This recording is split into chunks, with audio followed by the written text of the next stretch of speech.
Hi friends. If you're enjoying my videos, please hit the like button. It helps the YouTube algorithm notice me. Now sit back, relax, and enjoy the story. In the summer of 2019, when I was 26, I found myself working as a lifeguard at Pinecrest Resort, nestled deep in the Adirondack Mountains. The job wasn't glamorous, but it paid well enough, and the location, a sprawling property surrounded by dense forest and pristine lakes, made up for the monotony of watching swimmers all day. Pinecrest wasn't exactly a tourist hotspot, but it maintained a steady stream of visitors throughout the summer months. Most were city folks looking to escape the suffocating heat and noise of urban life, eager to hike the numerous trails and soak in the natural tranquility that pervaded the mountain area. The resort itself was spread across several acres, featuring a main 3-story hotel, about 20 cabins scattered throughout the property, and various amenities including tennis courts, hiking trails, and the swimming pool that was my domain. Most days passed without incident. I'd sit in my elevated chair, scanning the water, occasionally blowing my whistle at someone running on the wet concrete or diving in the shallow end. The pool wasn't particularly large, about 40 feet long and 20 feet wide, but it was well maintained and surrounded by lounge chairs that were usually occupied by sunbathers more interested in tanning than swimming. What struck me most about the place was how the atmosphere changed as evening approached. The mountains cast long shadows across the property early, and the temperature would drop rapidly once the sun began to set. The forest that surrounded the resort seemed to grow denser, darker, as if closing in around us. During my evening walks back to the staff quarters, I often felt uneasy, as though the trees were watching me pass. I dismissed these feelings as the product of too many horror movies, but I couldn't shake them completely. The resort manager, a stern woman named Judith, had warned all staff about the dangers of the surrounding wilderness during orientation. "We've had bears, coyotes, and even the occasional mountain lion spotted in these woods," she'd said. "Never wander off the marked trails, especially after dark." At the time, I'd nodded along, not thinking much of it. The real danger, as I would soon discover, wasn't from the wildlife. Staff turnover at Pinecrest was high. Seasonal workers came and went frequently. I rarely bothered learning names unless I worked directly with someone. This casual attitude toward my colleagues would later prove to be a critical mistake. It happened on a particularly hot day in late July. The sun hung high overhead, beating down mercilessly on the pool deck. I was on lifeguard duty, my skin sticky with sweat and sunscreen despite the shade of my umbrella. The pool area was moderately busy that afternoon. A mix of families with children, older couples lounging with books, and a group of young women celebrating what appeared to be a bachelorette party. The women, all in their mid-20s, were gathered around the shallow end, sipping colorful drinks and laughing. My attention was drawn to the fence that separated the pool area from the rest of the resort. A man was standing there, just watching. He appeared to be in his 30s, with dark hair cut short against his scalp and wearing swim trunks, as if he intended to use the pool. But he made no move to enter through the gate. Instead, he just stood there, staring at the group of women. At first, I didn't think much of it. People often lingered outside the pool area, checking how crowded it was before deciding to enter. But as minutes passed and he remained motionless, I began to feel uncomfortable. His gaze was fixed exclusively on the bachelorette party, his expression blank and unreadable from my vantage point. After about 10 minutes, he approached the fence near where the women were gathered and began speaking to them. I couldn't hear what he was saying over the ambient noise of splashing water and conversations, but I could see the women's reactions. They shifted uncomfortably, avoiding eye contact, their bodies turning away from him in that universal signal of disinterest. One woman, with auburn hair pulled back in a ponytail, glanced toward me with an expression that clearly communicated discomfort. I decided to intervene. Climbing down from my chair, I approached the edge of the pool nearest to where the man stood. "Excuse me," I called out, keeping my voice casual but firm. "Do you have a pool key? This area is for resort guests only." He turned slowly to face me, and I felt an immediate jolt of apprehension. His eyes were unsettlingly vacant, as if there was nothing behind them. No emotion, no thought, just empty observation. For a moment, I thought he might argue or become confrontational, but instead, his lips curled into what might generously be called a smile. "Not yet," he replied, his voice oddly flat. Then he shrugged, mumbled something inaudible, and walked away, his gait stiff and mechanical. The women visibly relaxed once he disappeared from view. One of them, a brunette with a warm smile, waved me over to their group. "Thank you for that," she said sincerely. He was really starting to freak us out. I tried to appear confident and professional. "No problem at all, just doing my job." She introduced herself as Amanda and pointed out her friends, Jenna, Kelly, Katie, and Ivy. They were celebrating Ivy's upcoming wedding with a weekend getaway at Pinecrest. We chatted briefly about the resort and their stay so far, and as our conversation wound down, Amanda surprised me with an invitation. "We're having a small get-together at our cabin tonight," she said. "Cabin 7, just down by the lake. You should stop by if you're free. Around 8? Being single and with no real plans for the evening beyond watching television in the staff lounge, I accepted the invitation, trying not to appear too eager. As sunset approached, I finished my shift and headed back to the staff quarters to shower and change. The evening air had cooled considerably, and the sky was painted in deep purples and oranges as the sun dipped behind the mountains. Walking through the property toward Cabin 7, I couldn't help but notice how quiet everything had become. The daytime sounds of children playing and people chatting had given way to an eerie stillness, broken only by the distant hooting of an owl and the gentle rustling of leaves in the breeze. Cabin 7 was one of the more secluded accommodations, situated near the edge of the property with its back facing the woods. A small porch wrapped around the front, decorated with string lights that cast a warm glow against the growing darkness. I knocked on the door, feeling oddly nervous, as if I were crossing some professional boundary by socializing with guests. Amanda opened the door, greeting me with a smile. "You made it. Come on in." The interior of the cabin was cozy and warm. The main room served as both living area and kitchen, with a stone fireplace dominating one wall. The women had set up drinks and snacks on the kitchen counter, and soft music played from a portable speaker. The atmosphere was relaxed and welcoming. "We weren't sure you'd actually come," Jenna said, handing me a beer. "Don't you have, resort staff rules about hanging out with guests?" I shrugged. "Probably, but what Judith doesn't know won't hurt her." The evening progressed pleasantly. We talked, laughed, and shared stories. I learned that the women had been friends since college and tried to take a trip together each year. I told them about my life, how I'd taken the lifeguard job as a temporary position while figuring out my next move after graduating with a degree in environmental science. As the night deepened and more drinks were consumed, the conversation turned to the resort itself and the surrounding area. "Have you heard any ghost stories about this place?" Kelly asked, her eyes gleaming mischievously in the dim light. "It seems like the perfect setting for something creepy." I shook my head. "No official ghost stories that I know of, but the woods can get pretty intense at night. Some of the hiking guides refuse to lead twilight tours anymore." "Why's that?" Ivy asked, leaning forward with interest. "They claim they've heard strange noises out there after dark. Not animal sounds, more like, movement. Deliberate movement." I wasn't trying to scare them, just repeating what I'd heard in the staff lounge. A brief silence fell over the room, broken when Katie suggested, "We should go for a night hike." My stomach tightened at the idea. "I don't think that's a good—" "Oh, come on," Jenna interrupted. "We have flashlights, and we'll stay on the trails. What's the worst that could happen?" Looking back, I wish I had been more insistent, that I had made up some resort policy forbidding night hiking. But caught up in the moment and not wanting to seem cowardly, I reluctantly agreed. "Fine, but we stick to the main trail that loops around the property, no venturing deeper into the woods." They eagerly agreed, and after gathering flashlights and jackets, our group set out into the darkness. The night air was cool against my skin as we stepped outside. The moon hung high overhead, nearly full, casting a silver glow that did little to penetrate the dense canopy of trees surrounding the property. We followed the gravel path leading from the cabin toward the main hiking trail, our flashlights creating dancing beams of light that seemed to bounce off the darkness rather than cut through it. "Stay close," I advised, taking the lead. "The trail is well marked, but it's easy to stray off if you're not paying attention." The main trail was a 2-mile loop that circled the perimeter of the resort property.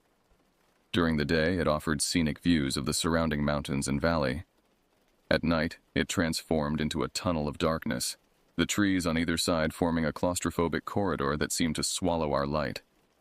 As we walked, the usual nighttime forest sounds surrounded us.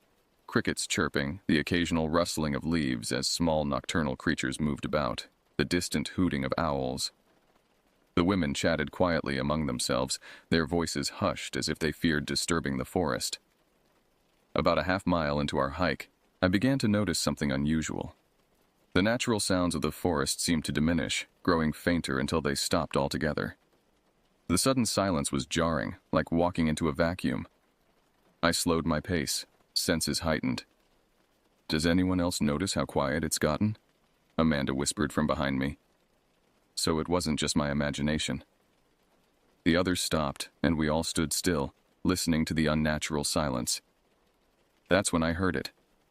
A soft, rhythmic sound coming from somewhere in the darkness beyond the trail. It wasn't the random rustling of wildlife. It was deliberate, methodical. Footsteps. "Is someone there?" Katie called out, her voice cracking slightly. No response came from the darkness, but the footsteps stopped. We waited, frozen in place, straining to hear anything beyond our own breathing. Just as I was about to suggest we continue moving, the sound resumed. Faster now, circling around us, moving parallel to the trail but keeping within the cover of the trees. "We need to go back," I said firmly, turning to face the group. Their expressions ranged from confused to frightened, illuminated in the harsh glow of the flashlights.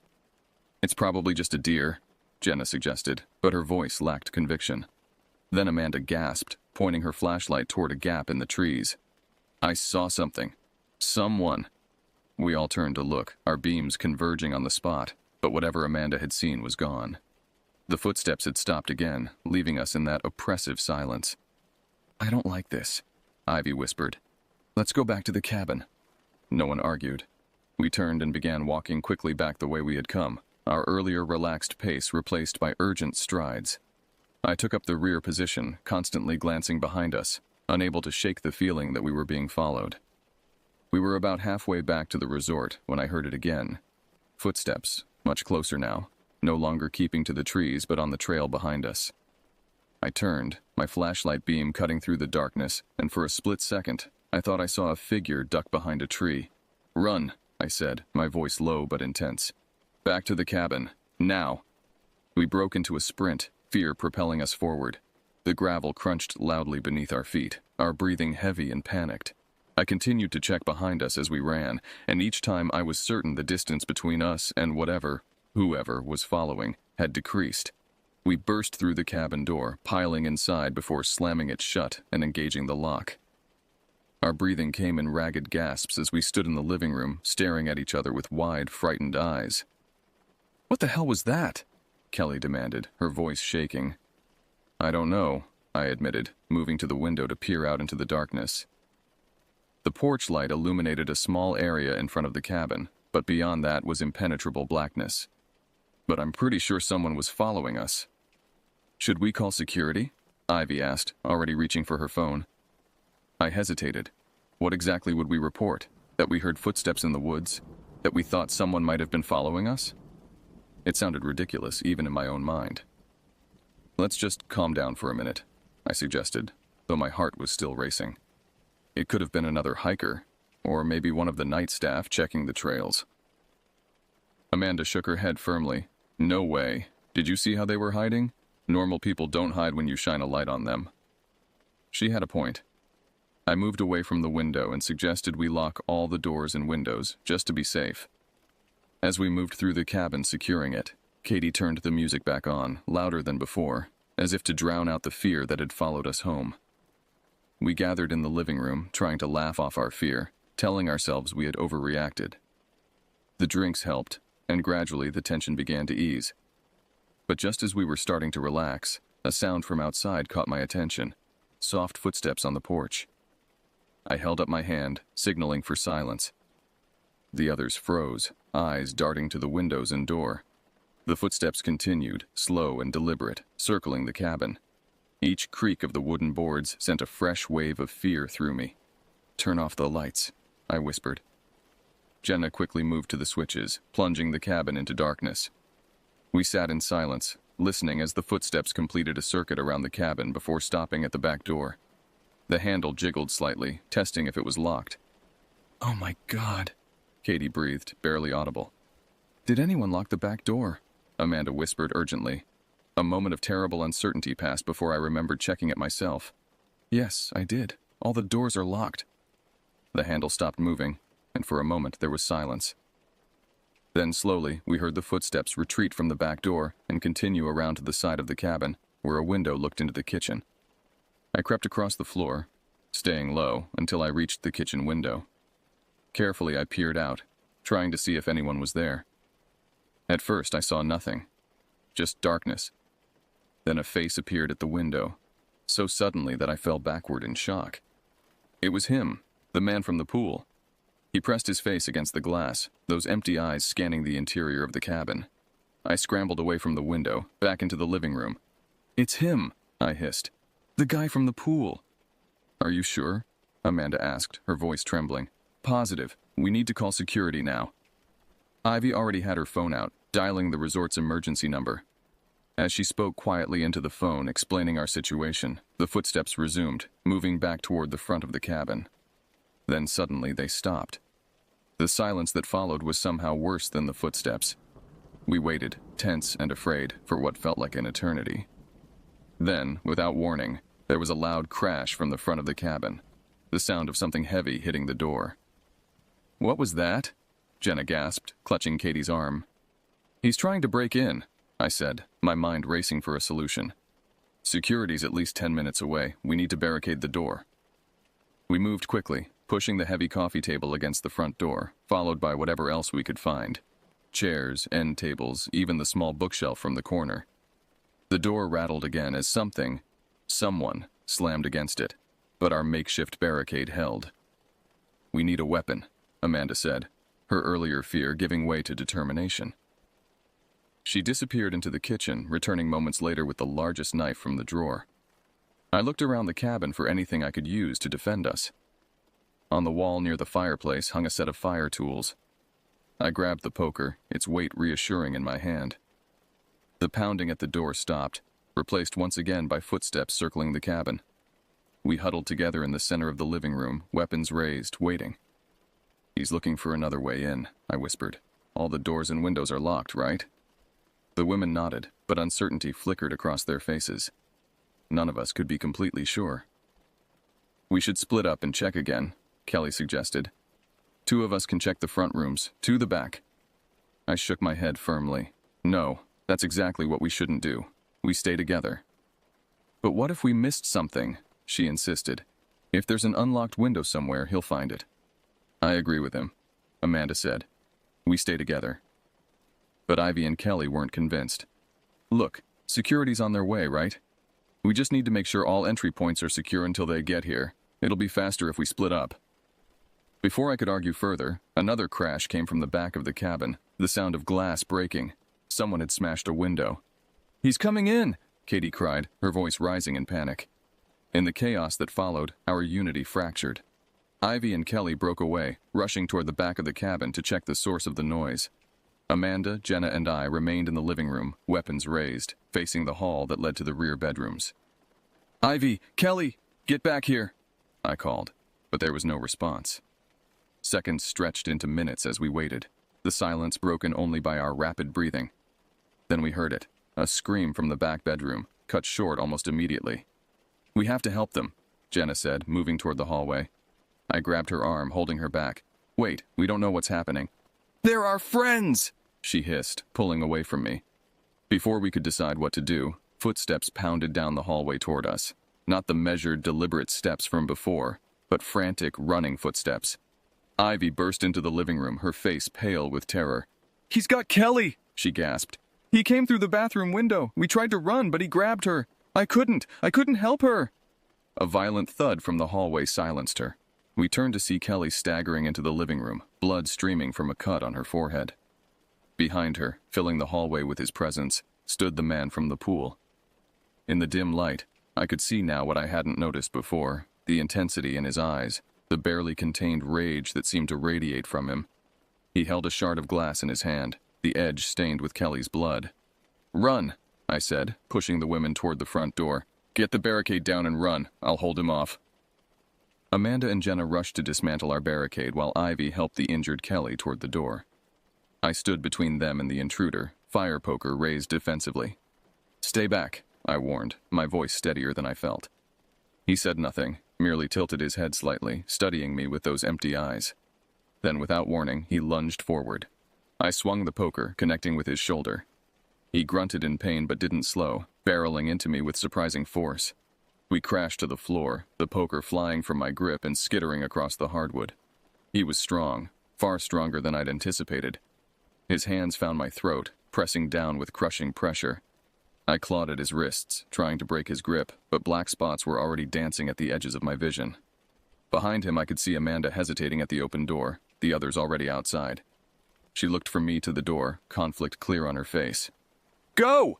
I tried to shout, but no sound emerged from my constricted throat. Instead of fleeing, Amanda darted to the side of the room, grabbing something I couldn't see. The man continued to press down on my throat, his face expressionless, save for a slight twitch at the corner of his mouth, something almost like satisfaction. Just as consciousness began to slip away, there was a whistling sound through the air, followed by a sickening crack. The pressure on my throat vanished abruptly as the man collapsed on top of me, suddenly limp. Gasping for air, I pushed his unconscious body aside to see Amanda standing over us, a golf club gripped in her trembling hands. Her face was ashen, but her jaw was set with determination. Did I kill him?" she whispered. I checked for a pulse, finding it steady despite the blow to his head. "No, just knocked out. We need to restrain him before he wakes up." Using cords from the curtains and lamps, we bound his hands and feet. By this time, Jenna had returned with Ivy, who reported that they'd flagged down a security vehicle on the road. Kelly was with them, receiving first aid. Within minutes, the cabin was swarming with resort security and, shortly after, local police.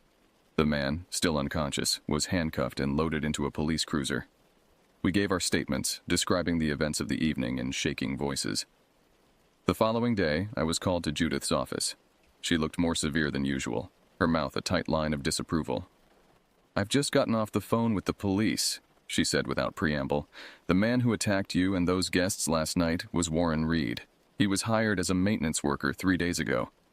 I sat heavily in the chair across from her desk, the implications sinking in.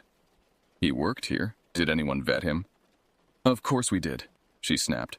"His references checked out. His background check came back clean. There was nothing to indicate." She trailed off, running a hand through her graying hair. "The police searched his apartment in town. They found concerning items."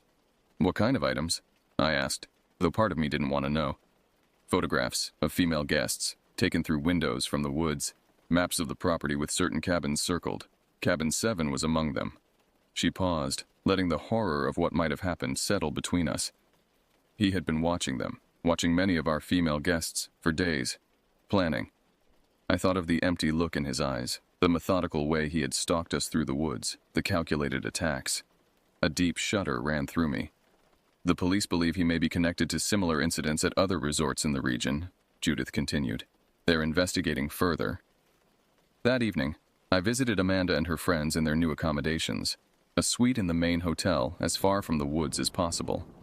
They were leaving the next morning, their vacation irreparably tainted by terror. "The police officer said you saved our lives," Kelly told me, the bandage on her forehead a stark reminder of how close we'd come to tragedy. "I think it was Amanda who saved us all," I corrected, glancing at the brunette. She gave a modest shrug, but there was a new strength in her posture. "God was watching over us," Ivy murmured. "It could have been so much worse."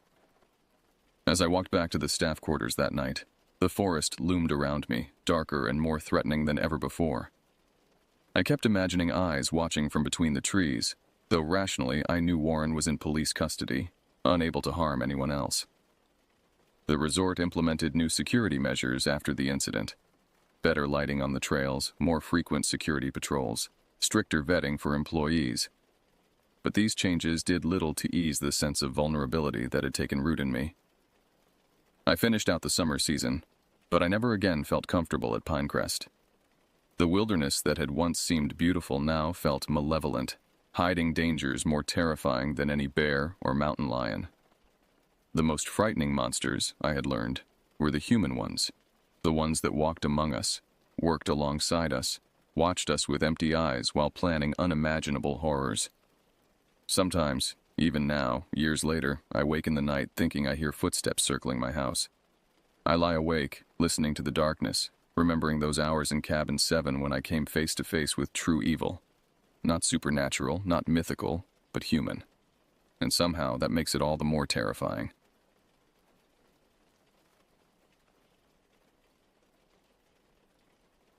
It was early June 2023 when I first encountered true terror. Summer had barely begun to stretch its warm fingers across the landscape, and I was 16, naive and eager for adventure. My best friend since elementary school, Theo, had convinced me to spend a week at Pine Ridge Summer Camp, a place nestled deep in the Adirondack Mountains. "It'll be awesome, trust me," he'd insisted, waving the brochure in my face. "We'll swim, hike, maybe meet some girls." The typical teenage motivations that seemed so important back then. My parents dropped us off that Sunday morning, the gravel crunching beneath our car tires as we pulled into the sprawling campground. Pine Ridge looked exactly like those summer camps you see in movies. Wooden cabins arranged in neat clusters, a large central lodge with a stone chimney, trails leading off into dense forest, and a glittering lake visible through the trees. Parents milled about, helping unload duffel bags and sleeping bags, hugging reluctant teenagers goodbye. "You sure you want to do this?" my mom asked as she handed me my backpack. "A whole week is a long time." "I'll be fine," I assured her, trying to sound more confident than I felt. Truth be told, I'd never been away from home for more than 2 nights, but I wasn't about to admit that in front of Theo, who was already chatting with some other campers nearby. The camp director, a broad-shouldered woman named Miss Winters, gathered everyone around the flagpole for orientation. She had the weathered face of someone who'd spent decades outdoors and spoke with an authoritative tone that immediately commanded respect. "Welcome to Pine Ridge," she announced. "Parents, please make sure you've signed all the consent and medical forms before you leave. Campers, once you're registered, you'll be assigned to cabins with your respective counselors." Registration was a tedious process of forms and name tags, but eventually, Theo and I were assigned to Cabin 7, along with 8 other boys around our age. Our counselor's name was Vincent, and this is where my memory first prickles with unease. Vincent wasn't what I expected in a camp counselor. While the others were energetic, outdoorsy types in their early 20s, Vincent was different. He was tall and unnervingly thin, with pale skin that suggested he avoided sunlight whenever possible. His hair was black, long, and perpetually looked unwashed, hanging limply around a gaunt face dominated by deep-set eyes. When he smiled, which was rare, it never reached those eyes. "Welcome to Cabin 7, he said, his voice oddly soft as we entered the rustic wooden structure that would be our home for the next week. "Choose any bunk except the one by the door, that's mine." Theo immediately claimed a top bunk near the back window, and I took the one below him. The other boys, whose names I would soon learn were Ryan, Jake, Will, Cody, Ben, Gabe, Jason, and Troy, scattered to their chosen beds. Vincent watched us silently from the doorway, his thin arms crossed over his chest. There was something about the way he observed us, clinical, detached, that made my skin crawl. But I dismissed my discomfort as first-day nerves and the natural awkwardness of being in a new place. That night, after we'd unpacked and had dinner in the main lodge, Vincent gathered us around a small fire pit behind our cabin. "Camp tradition," he explained, his face ghostly in the firelight. "First night, we share something about ourselves that no one else knows. Something secret." The other boys shifted uncomfortably, exchanging glances. Vincent smiled that empty smile and added, "I'll start. Before I worked here, I spent 6 months in a psychiatric facility for observation." The silence that followed was deafening. I remember looking at Theo, whose eyes had widened to the size of quarters. Was this some sort of joke? But Vincent's expression remained completely serious. "They said I had unusual thought patterns," he continued, staring into the flames. "But they couldn't diagnose me with anything specific. So they let me go." His eyes lifted, scanning our faces one by one. "Your turn." I don't remember what secrets were shared that night. My mind was too preoccupied with Vincent's revelation and the growing certainty that something wasn't right about him. What kind of camp hired someone with a psychiatric history to supervise minors? Why would he share something so personal on our first night? As I lay in my bunk later, listening to the unfamiliar sounds of the forest and the rhythmic breathing of 9 other people, I couldn't shake the feeling that I'd made a terrible mistake coming here. Outside, an owl hooted mournfully, and somewhere in the distance, something crashed through the underbrush. But neither of those sounds disturbed me as much as the soft, almost imperceptible footsteps of Vincent, pacing back and forth by the cabin door until long after midnight. Monday morning arrived with golden sunlight streaming through the cabin windows and the distant sound of a bugle signaling breakfast. For a moment, I forgot about Vincent's strange behavior the previous night, caught up in the excitement of my first full day at camp. Theo was already up, pulling on a t-shirt and shorts. "Dude, get up," he said, throwing a pillow at my head. "I heard they're doing pancakes today." The main lodge was buzzing with activity. Campers lining up for food, counselors directing traffic and answering questions, kitchen staff hustling behind the serving counter. I spotted Vincent sitting alone at the far end of a table, methodically cutting his pancakes into identical squares before eating each one individually. He didn't look up when we entered. After breakfast, Miss Winters announced the day's activities: canoeing, archery, rock climbing, and swimming. We would rotate through them in our cabin groups. "I'm signing up for swimming first," Theo declared, heading toward the activity board. I followed, scanning the crowd for familiar faces from our cabin. That's when I first noticed her. A girl with auburn hair pulled back in a ponytail, laughing with a group of friends. As if sensing my gaze, she looked up, and for a brief moment, our eyes met before I awkwardly looked away. "Her name's Ivy," a voice said quietly beside me, causing me to jump. Vincent had appeared at my elbow without making a sound. "She's in cabin 3, second year here." His eyes remained fixed on her for several uncomfortable seconds before he turned to me. "You should focus on activities, not girls. There's not enough time for both." His tone was neutral, but something in his expression, a tightness around his mouth perhaps, suggested disapproval. Before I could respond, he moved away to gather the rest of our cabin. Our first activity was canoeing. The lake was calm that morning, its surface a mirror reflecting the surrounding pines and the cloudless blue sky. Vincent paired us up and assigned canoes, but opted to stay on shore himself. "I'll watch from here," he said, settling onto a rock with a clipboard. "Someone needs to make sure none of you drown." Theo and I paddled out to the middle of the lake, far enough that Vincent became a small, dark figure on the shoreline. "So what's the deal with our counselor?" Theo asked, dipping his paddle lazily in the water. "That story last night about the psych ward. Pretty weird, right?" "Definitely weird," I agreed, glancing back toward shore. Even from a distance, I could feel Vincent's eyes on us. He gives off strange vibes. "Maybe he's just socially awkward," Theo suggested with a shrug. "Some of these outdoor types aren't great with people." I wanted to believe that explanation, but something told me there was more to Vincent than simple awkwardness. The way he moved so silently, how he watched people when he thought no one was looking, the calculated precision of his actions. It all seemed deliberate, rehearsed, as if he were playing a role he hadn't quite mastered. The rest of the morning passed without incident. Vincent remained distant but functional, giving instructions and keeping time. At lunch, I managed to position myself at a table where I could see Ivy, gathering my courage to talk to her. But as soon as I stood up with my tray, Vincent materialized beside me. "Time for archery," he said flatly. "Let's go." At the archery range, Vincent transformed. What had been detachment became intense focus as he demonstrated proper technique. His hands moved with surprising grace as he nocked an arrow, drew back the bowstring, and released. The arrow hit the center of the target with a solid thunk. "The key is to become one with the arrow," he told us, his voice taking on an animated quality I hadn't heard before. "Visualize its path. Feel the tension in the string as an extension of your own muscles." He moved among us, correcting our stances and grips. When he reached me, his cold fingers adjusted my elbow, lingering a moment too long. "You need to relax," he murmured, standing close enough that I could smell something medicinal on his breath. "Your fear is visible in your posture." I wanted to ask what he meant by that. I wasn't afraid of archery. But something in his expression stopped me. His eyes held a knowing look, as if he could see straight through me to some truth I wasn't aware of myself. Later that afternoon, during free time, Theo and I explored the camp boundaries, discovering a small clearing with fallen logs arranged in a rough circle.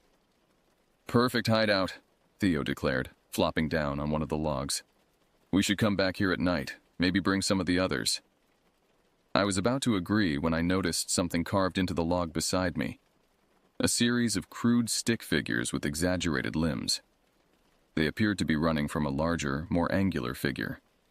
The carving was fresh, the exposed wood still light against the weathered surface. "Hey, check this out," I called to Theo, running my finger over the etching. "Probably some kids from last year," he said without much interest. "Or maybe one of the younger cabins this year." But something about the carving disturbed me. The fleeing figures conveyed such panic, such desperation in their simple lines. And the pursuing figure, there was something familiar about its elongated form. As we headed back toward camp for dinner, I couldn't shake the feeling that we were being watched. Twice I turned suddenly, thinking I'd catch someone following us, but the trail behind us remained empty. Yet the sensation persisted. Eyes tracking our movements through the dense undergrowth, monitoring, assessing.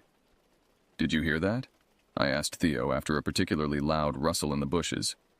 "Probably just a squirrel," he said, though he quickened his pace slightly. "This place has you jumpy." Perhaps he was right. Perhaps the isolation of the camp, combined with Vincent's oddness, was making me paranoid. But as we emerged from the tree line into the clearing where the cabin stood, I glanced back one last time and saw a shadow move between the trunks, too tall and too deliberate to be any kind of animal. That night, I lay awake long after the others had fallen asleep, listening to the sounds of the cabin. 9 different breathing patterns, some deep and regular, others punctuated by soft snores or mumbling. But I counted only 9. The 10th, Vincent's, was missing. His bunk by the door lay empty, the covers neatly arranged as if they hadn't been disturbed. I don't know what prompted me to look toward the window, but when I did, I nearly cried out.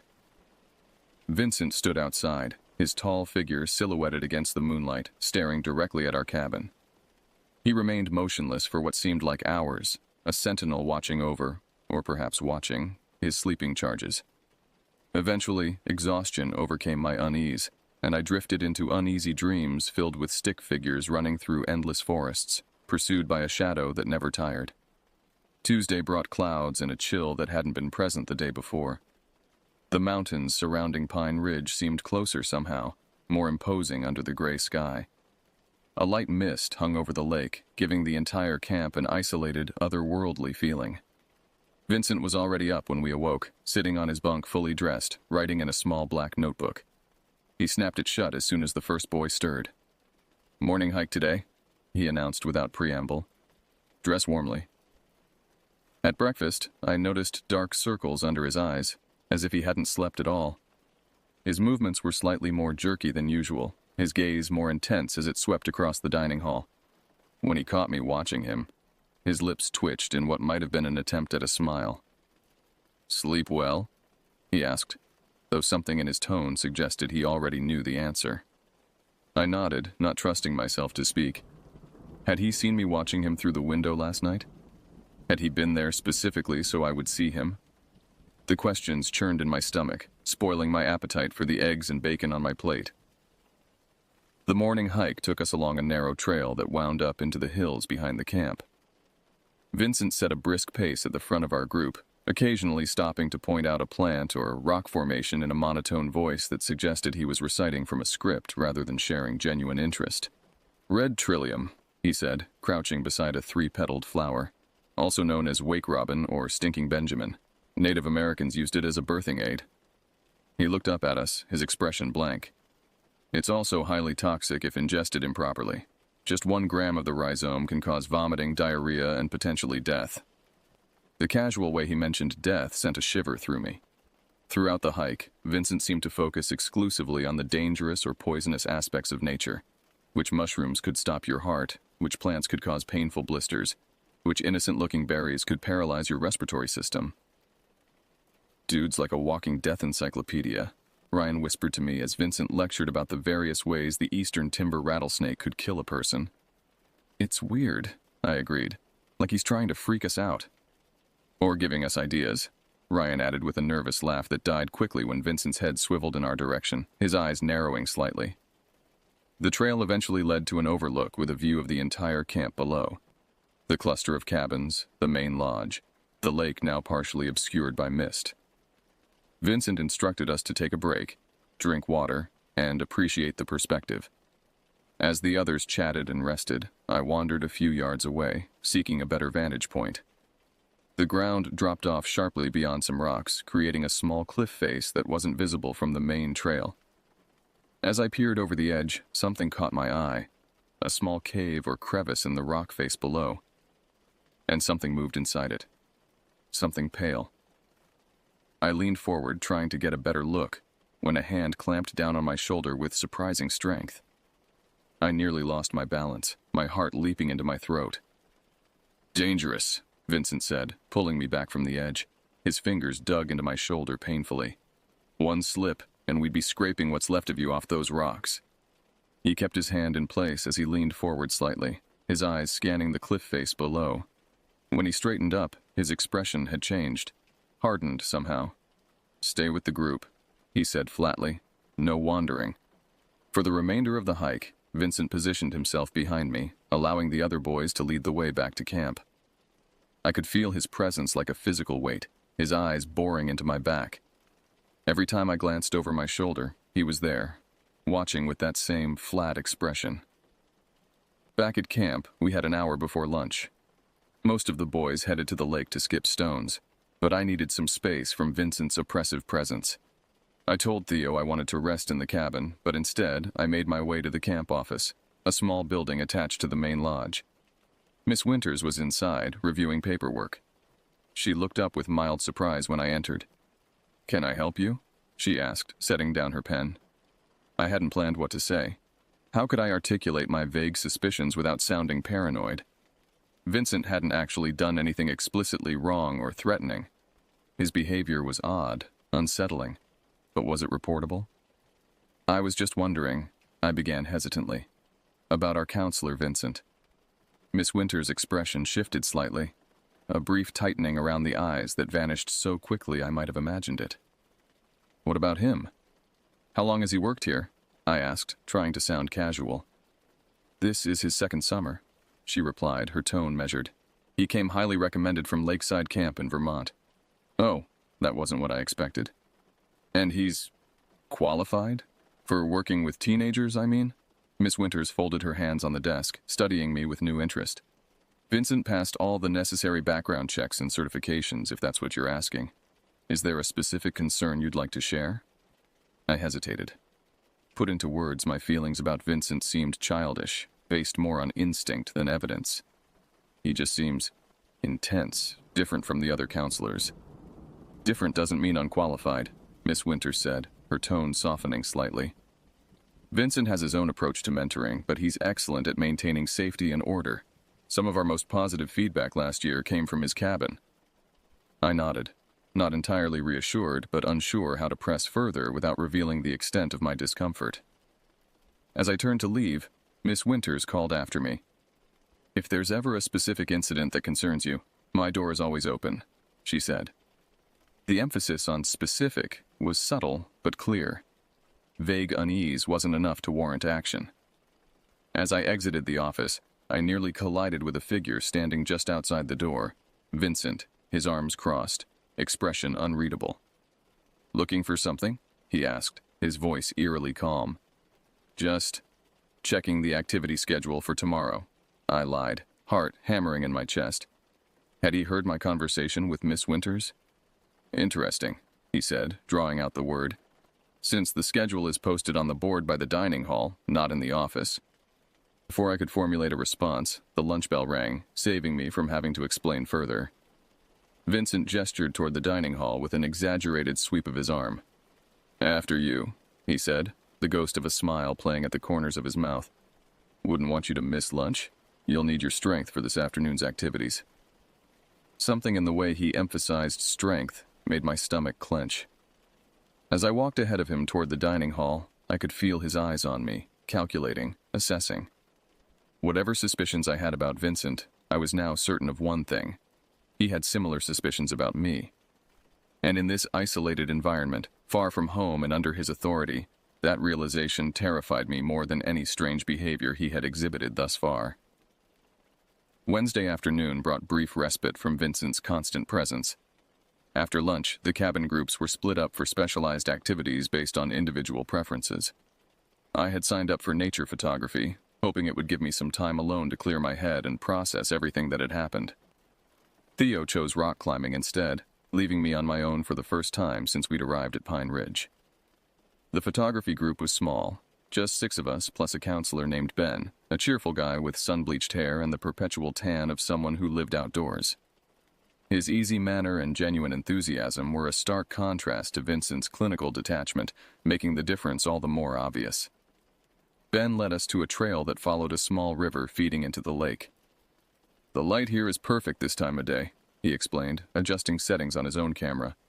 "And there's tons of wildlife if you're patient." We spread out along the riverbank, each seeking our own subjects to photograph. I wandered farther downstream, relieved to be away from constant supervision and the growing tension in Cabin 7. The sound of running water soothed my frayed nerves, and for the first time in days, I felt myself relaxing. I was crouching to photograph a cluster of wildflowers when I heard someone approach from behind. Turning, I expected to see Ben checking on my progress.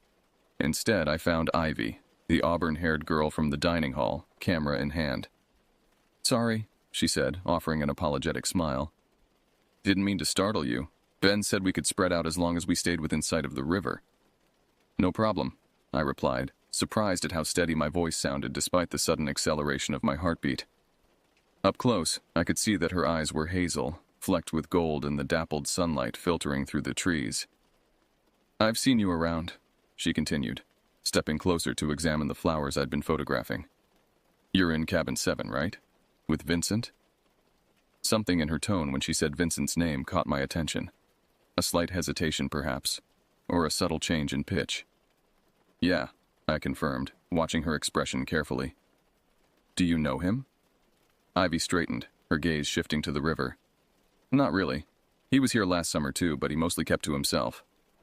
She paused, seeming to choose her words carefully. "Some of the girls thought he was intense." "That's one way to put it," I said, grateful for the opportunity to discuss Vincent with someone who might share my concerns. "He's definitely different from the other counselors." Ivy nodded, absent-mindedly tucking a strand of hair behind her ear. "There was an incident last year," she said, her voice lowering slightly even though no one else was within earshot. "Nothing official or anything, but this girl in my cabin, Amber, said she woke up one night and saw him standing at the window of our cabin, just watching." The hair on the back of my neck stood up as I remembered Vincent's silhouette outside our cabin window. Did she report it? To who, Miss Winters? She thinks Vincent walks on water. Besides, what would she say? "I think I saw a counselor outside at night. It's not exactly criminal." Ivy sighed, then forced a smile. "Anyway, I'm probably being dramatic. Camp reads ghost stories, right?" I wanted to tell her about everything I'd observed. Vincent's night wanderings, his fixation on death and danger, the cave in the cliff face, his reaction when I visited the office. But something held me back.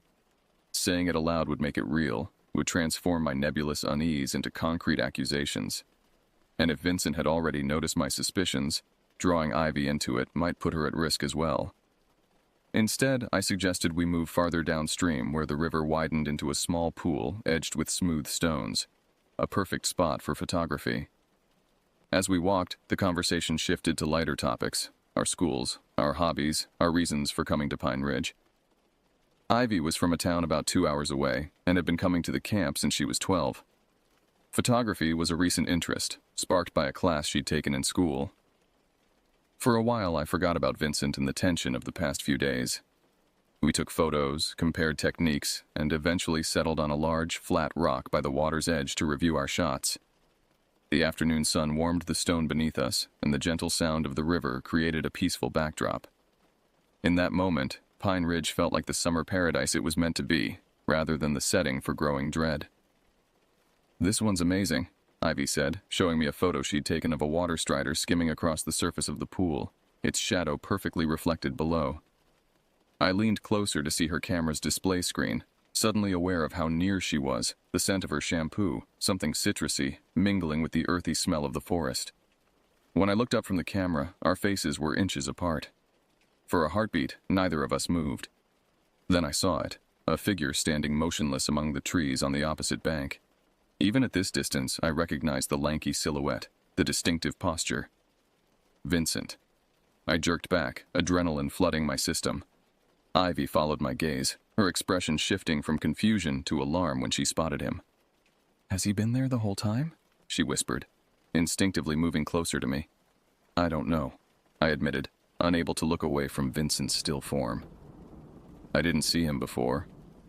Vincent made no attempt to move or call out, despite the fact that he was clearly visible to us.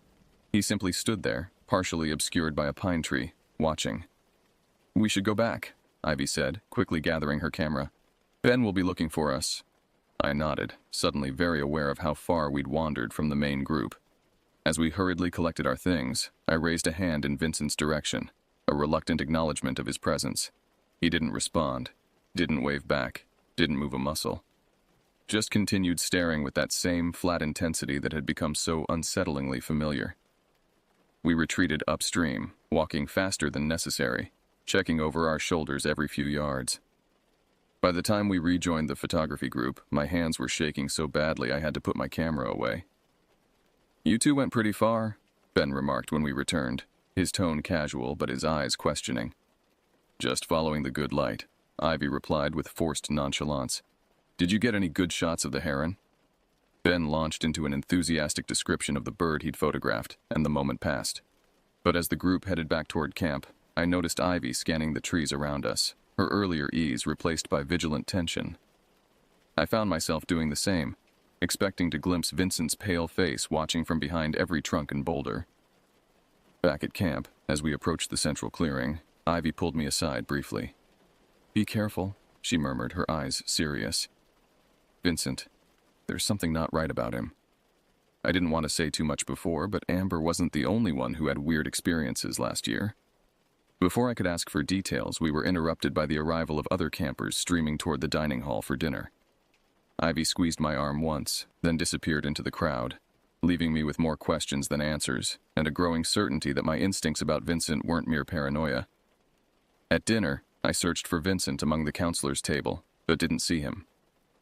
Theo slid onto the bench beside me, his face flushed with excitement from rock climbing.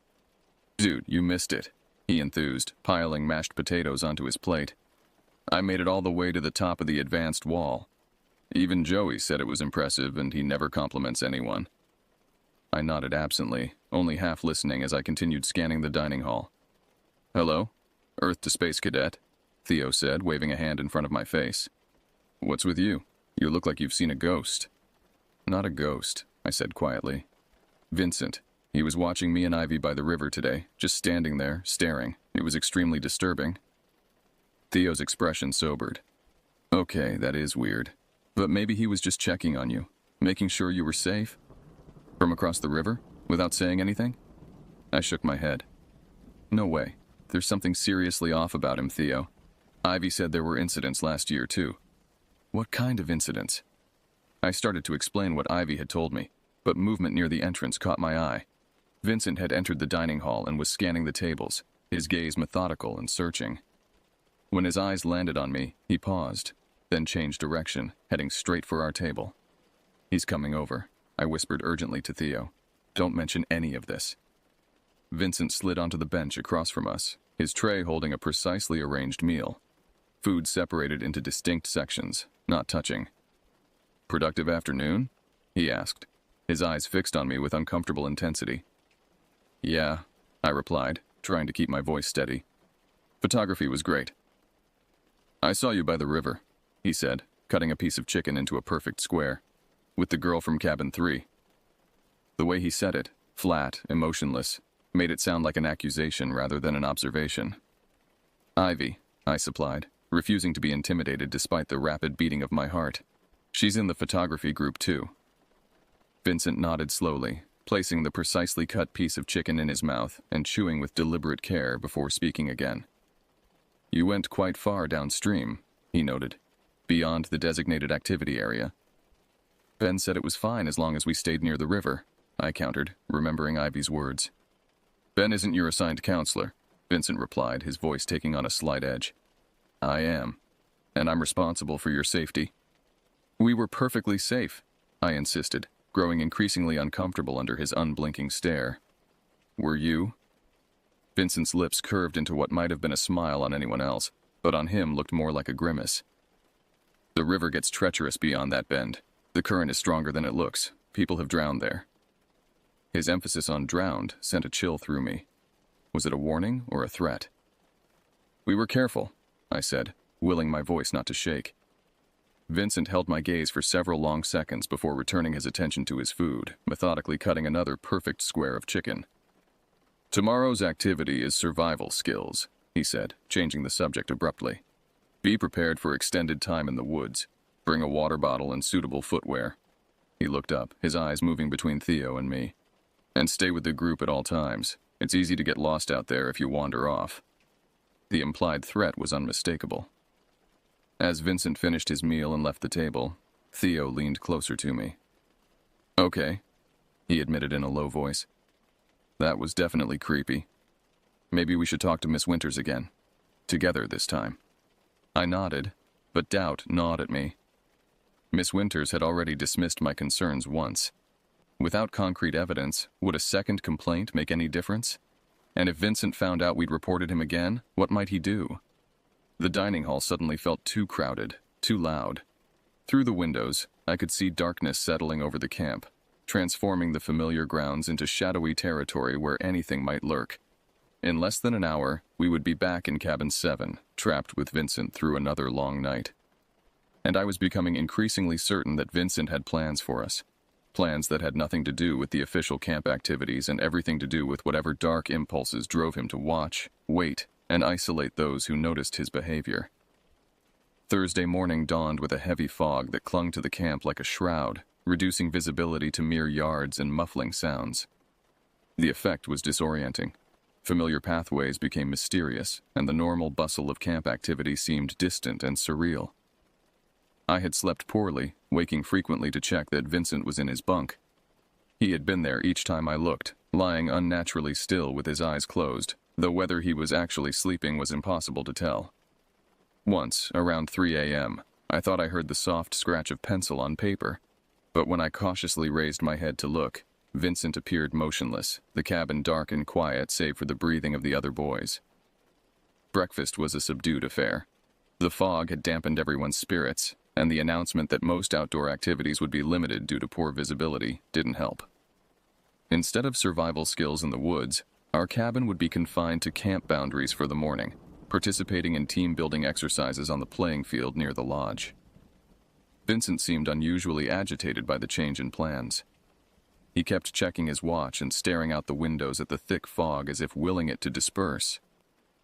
When Miss Winters approached him with revised activity schedules, I overheard fragments of their conversation. Not safe conditions for what I had planned, Miss Winters was saying.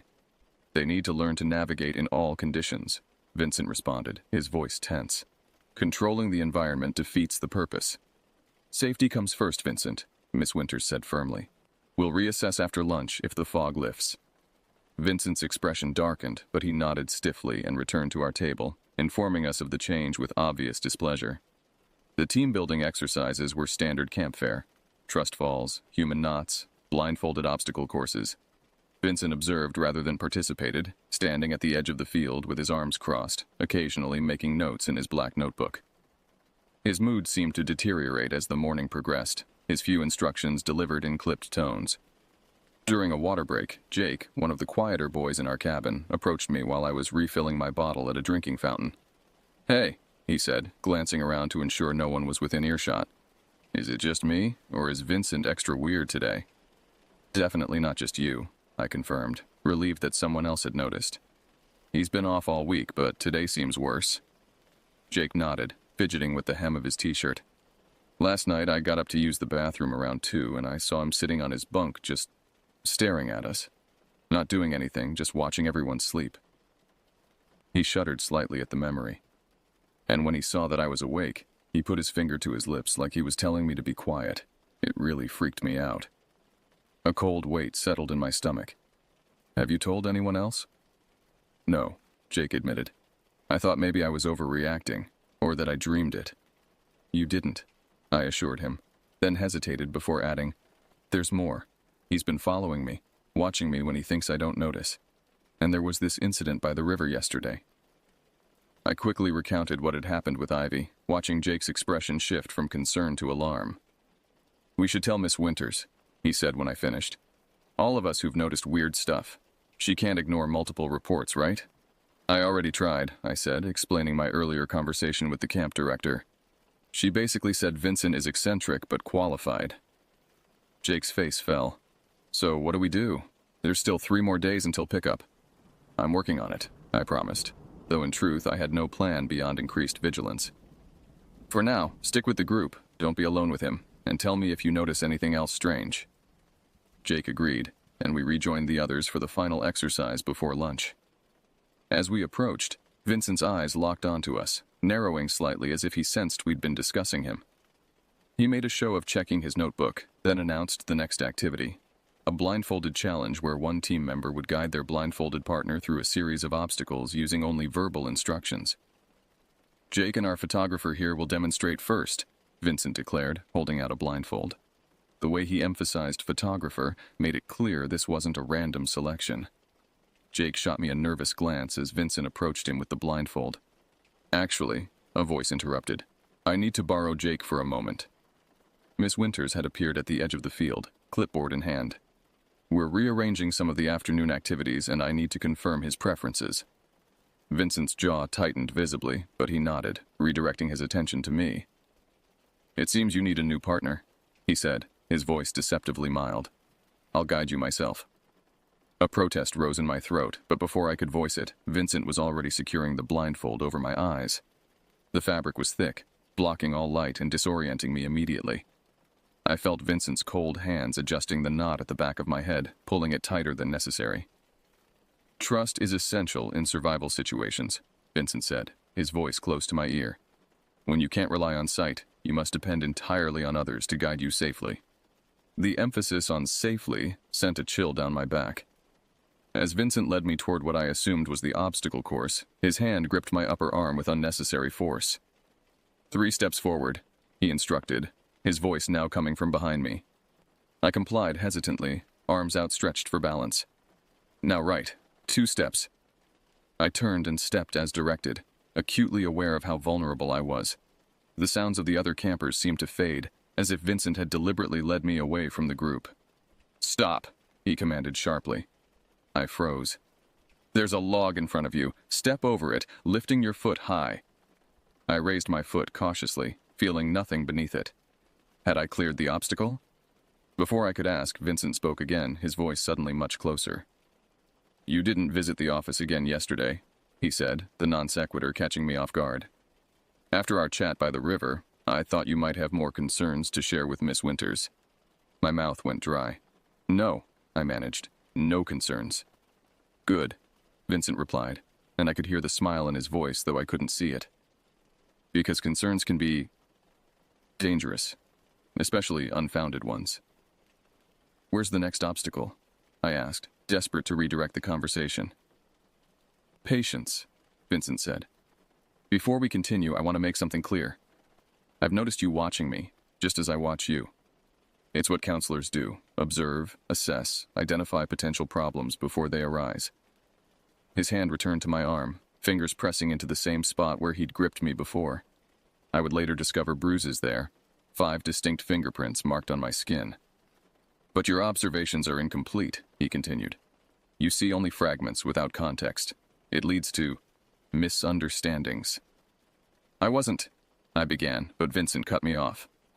"3 steps left, then duck," he ordered, abruptly resuming the exercise.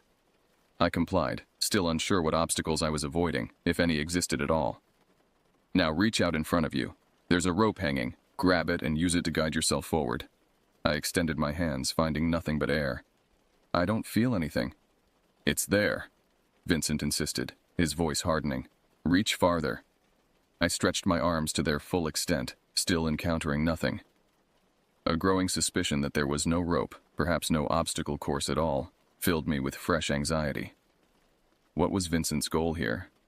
"I still don't—" "Because you're not trying," Vincent hissed, suddenly directly beside me. "Your lack of trust is the problem." If you trusted me properly, you'd find what you're looking for. His breath was hot against my ear, his voice dropping to a whisper. Do you know what happens to campers who don't trust their counselors, who spread stories, who create division? They get lost, and in these woods, lost means, what's going on over here?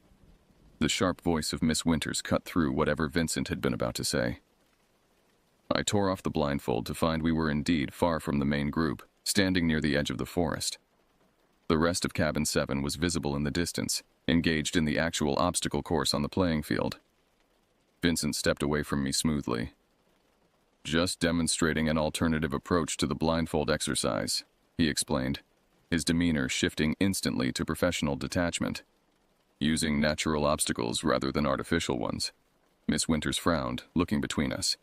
All activities need to remain within view of the main field today, Vincent. You know the fog protocol. Of course, he agreed, his voice neutral. An oversight on my part.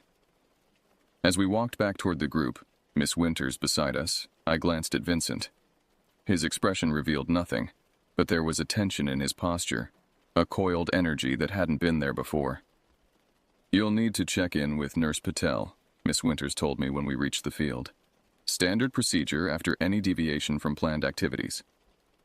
I seized the opportunity to escape Vincent's presence, following Miss Winters toward the infirmary building. As we walked, I gathered my courage. Miss Winters, I began, about Vincent. Nurse Patel will address any concerns, she interrupted, her tone businesslike but not unkind. That's why we have these protocols. Something in her manner, a certain wariness perhaps, made me wonder if she suspected more than she had acknowledged. At the infirmary door, she paused. Vincent has unique methods, she said carefully.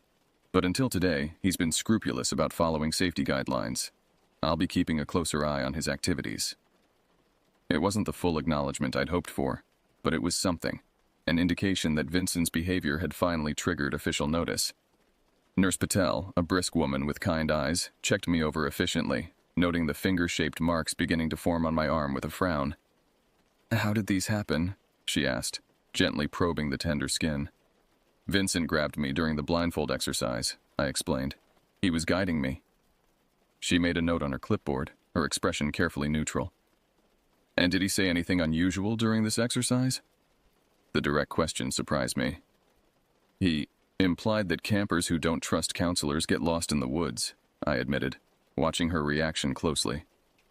Nurse Patel's pen paused momentarily, then continued writing. Anything else? I described the entire incident, including how Vincent had led me away from the group and the mind games with non-existent obstacles.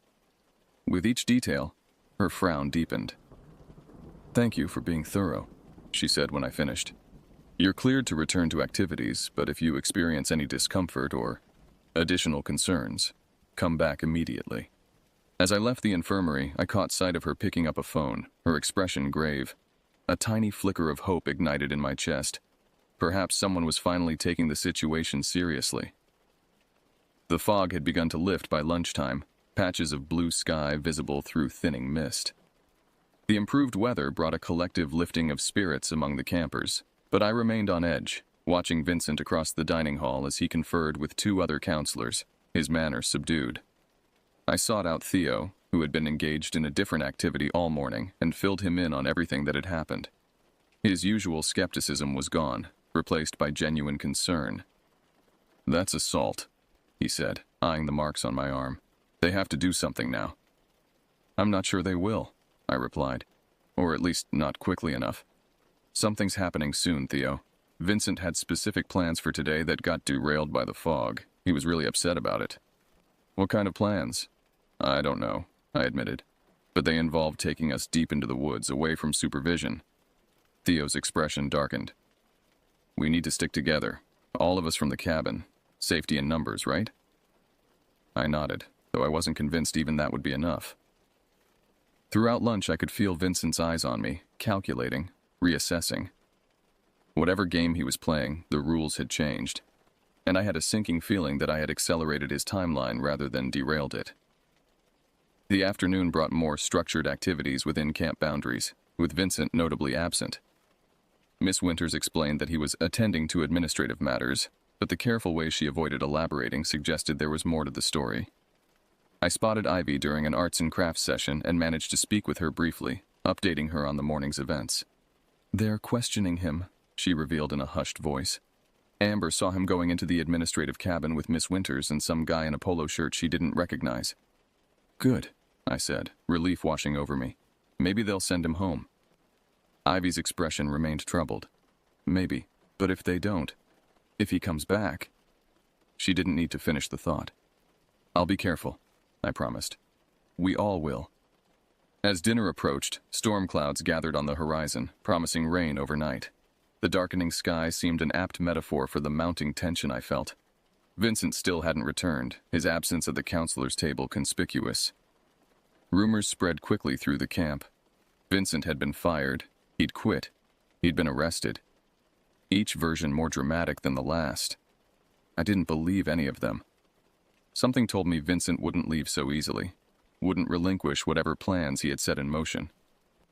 Back in Cabin 7 that evening, a temporary counselor named Greg supervised our nighttime routine, explaining that Vincent was taking care of personal matters and would return tomorrow.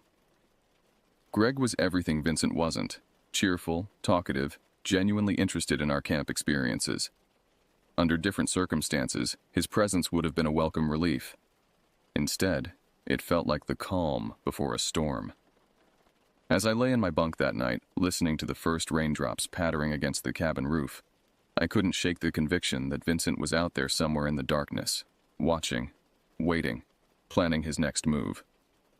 I must have eventually fallen asleep despite my anxiety, because I jerked awake sometime in the deepest part of the night, disoriented and unsure what had roused me. The cabin was dark and quiet, rain now falling steadily outside. Greg's gentle snoring came from Vincent's usual bunk by the door. Then I heard it, a soft, deliberate tapping on the window nearest my bed. 3 distinct taps, a pause, then 3 more.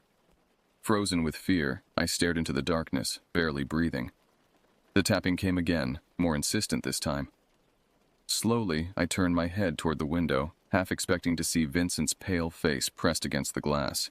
Instead, there was only darkness and the streaming rivulets of rain. But as lightning briefly illuminated the night, I caught a glimpse of something white affixed to the outside of the window, a piece of paper, rapidly becoming sodden in the downpour.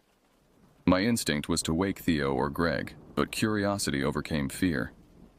I slipped silently from my bunk and approached the window, straining to make out what was written on the paper.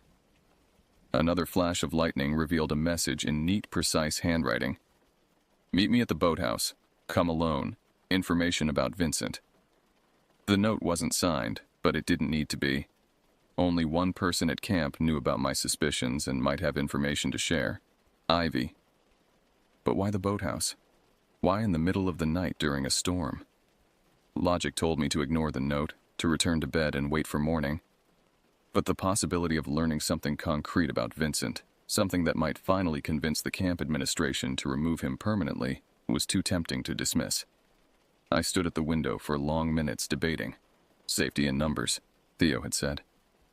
But waking him or Greg would mean explaining the note, which would likely result in both of them insisting we ignore it or report it officially. Options that might mean losing whatever information Ivy had discovered. Decision made, I quietly dressed, pulled on a rain jacket, and slipped my flashlight into my pocket. The cabin door creaked slightly as I eased it open, but Greg's snoring continued uninterrupted. Outside, the rain fell in sheets, instantly soaking my pants despite the jacket's protection. The path to the boathouse was dark and slippery, visibility reduced to mere feet ahead. This was madness, I told myself as I carefully picked my way down the muddy trail. What kind of vital information couldn't wait until morning? Yet I continued, driven by a mix of curiosity and the growing conviction that time was running out, that whatever Vincent had planned was imminent. The boathouse loomed ahead, a dark silhouette against the storm-lashed lake. Its wooden structure creaked and groaned in the wind, an eerie chorus that raised goosebumps on my arms despite the relative warmth of the summer night. The door stood slightly ajar, a thin line of light visible from within. "Ivy?" I called softly, pushing the door open wider. The interior was dimly lit by a single battery-powered lantern placed on the floor near the back, illuminating the upturned hulls of canoes stored for the night. Are you here? No response. I stepped fully inside, relieved to be out of the rain but increasingly uneasy. The boathouse smelled of damp wood and mildew, the sound of water slapping against the dock beneath the floorboards creating a rhythmic counterpoint to the rain on the roof. Hello? I tried again, taking a few more steps inside. Ivy? Is anyone here? The door slammed shut behind me with a force that couldn't have been merely the wind. I whirled around, heart hammering in my chest, as the lantern's light glinted off a familiar tall figure now standing between me and the exit. Curious, Vincent said, his voice eerily calm above the storm's clamor. I left that note over an hour ago. I was beginning to think you wouldn't come. The air in the boathouse seemed to thicken, making each breath a conscious effort. Vincent remained by the door, his silhouette backlit by occasional flashes of lightning through the small windows. Water streamed from his rain-soaked clothes, forming a dark puddle at his feet. Where's Ivy? I demanded, trying to keep my voice steady despite the fear clawing at my throat. My eyes darted around the dimly lit space, searching for escape routes. Vincent tilted his head slightly, regarding me with clinical interest. Ivy? She's not here. She was never here.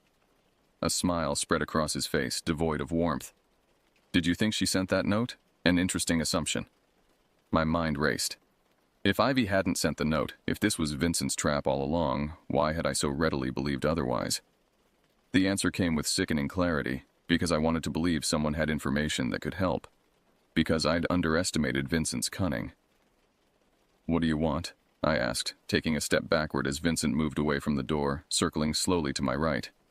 A chance to clear up misunderstandings, he replied, his tone conversational, as if we were chatting over breakfast. You've been watching me, asking questions, spreading concerns among the other campers. He sighed, a theatrical sound. It's becoming disruptive. I haven't spread anything, I countered, continuing to back away, keenly aware of the layout of the boathouse. The heavy canoes suspended from the ceiling, the equipment racks lining the walls, the narrow walkway leading to the dock door at the rear. I've just noticed things. Yes, you notice a great deal, Vincent acknowledged, his pace matching mine, maintaining a consistent distance between us. More than most, that's what caught my attention first. Your awareness. Your vigilance. He pronounced the word with something like admiration. Most teenagers are oblivious to their surroundings, absorbed in their phones, their social dramas, their petty concerns. But not you. A flash of lightning illuminated his face fully for an instant. The hollow cheeks, the intense eyes, the smile that never reached them. In that moment, he looked more predatory than human. Why did you bring me here? I asked, desperately trying to buy time, to formulate a plan. The dock door was my best option, but Vincent seemed to anticipate this, his movements deliberately herding me away from that escape route.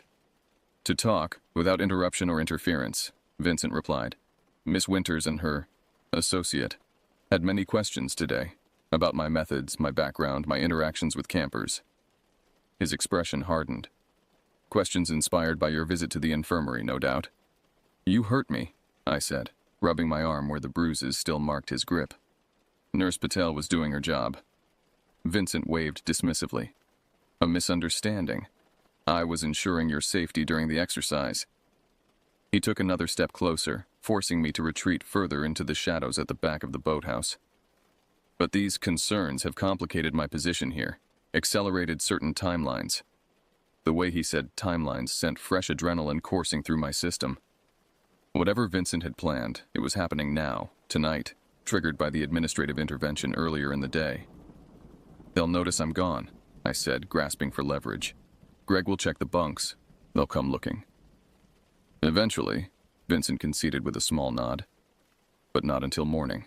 And by then, our lesson will be complete. Lesson? The word hung in the air between us, ominous in its ambiguity. Vincent's expression shifted, becoming almost earnest. That's what this has always been about. Teaching, not the superficial lessons of summer camp, how to paddle a canoe or string a bow, but the essential lessons of survival, of awareness. He gestured around the dark boathouse. Like this moment, a test of your ability to recognize danger, to respond appropriately. By luring me out alone in the middle of the night, I countered, anger briefly overriding fear. That's not teaching, that's... What? Vincent interrupted, his voice suddenly sharp. Predatory? Criminal? Choose your words carefully. You came here voluntarily, driven by your own curiosity and hubris. He wasn't wrong, and that realization stung.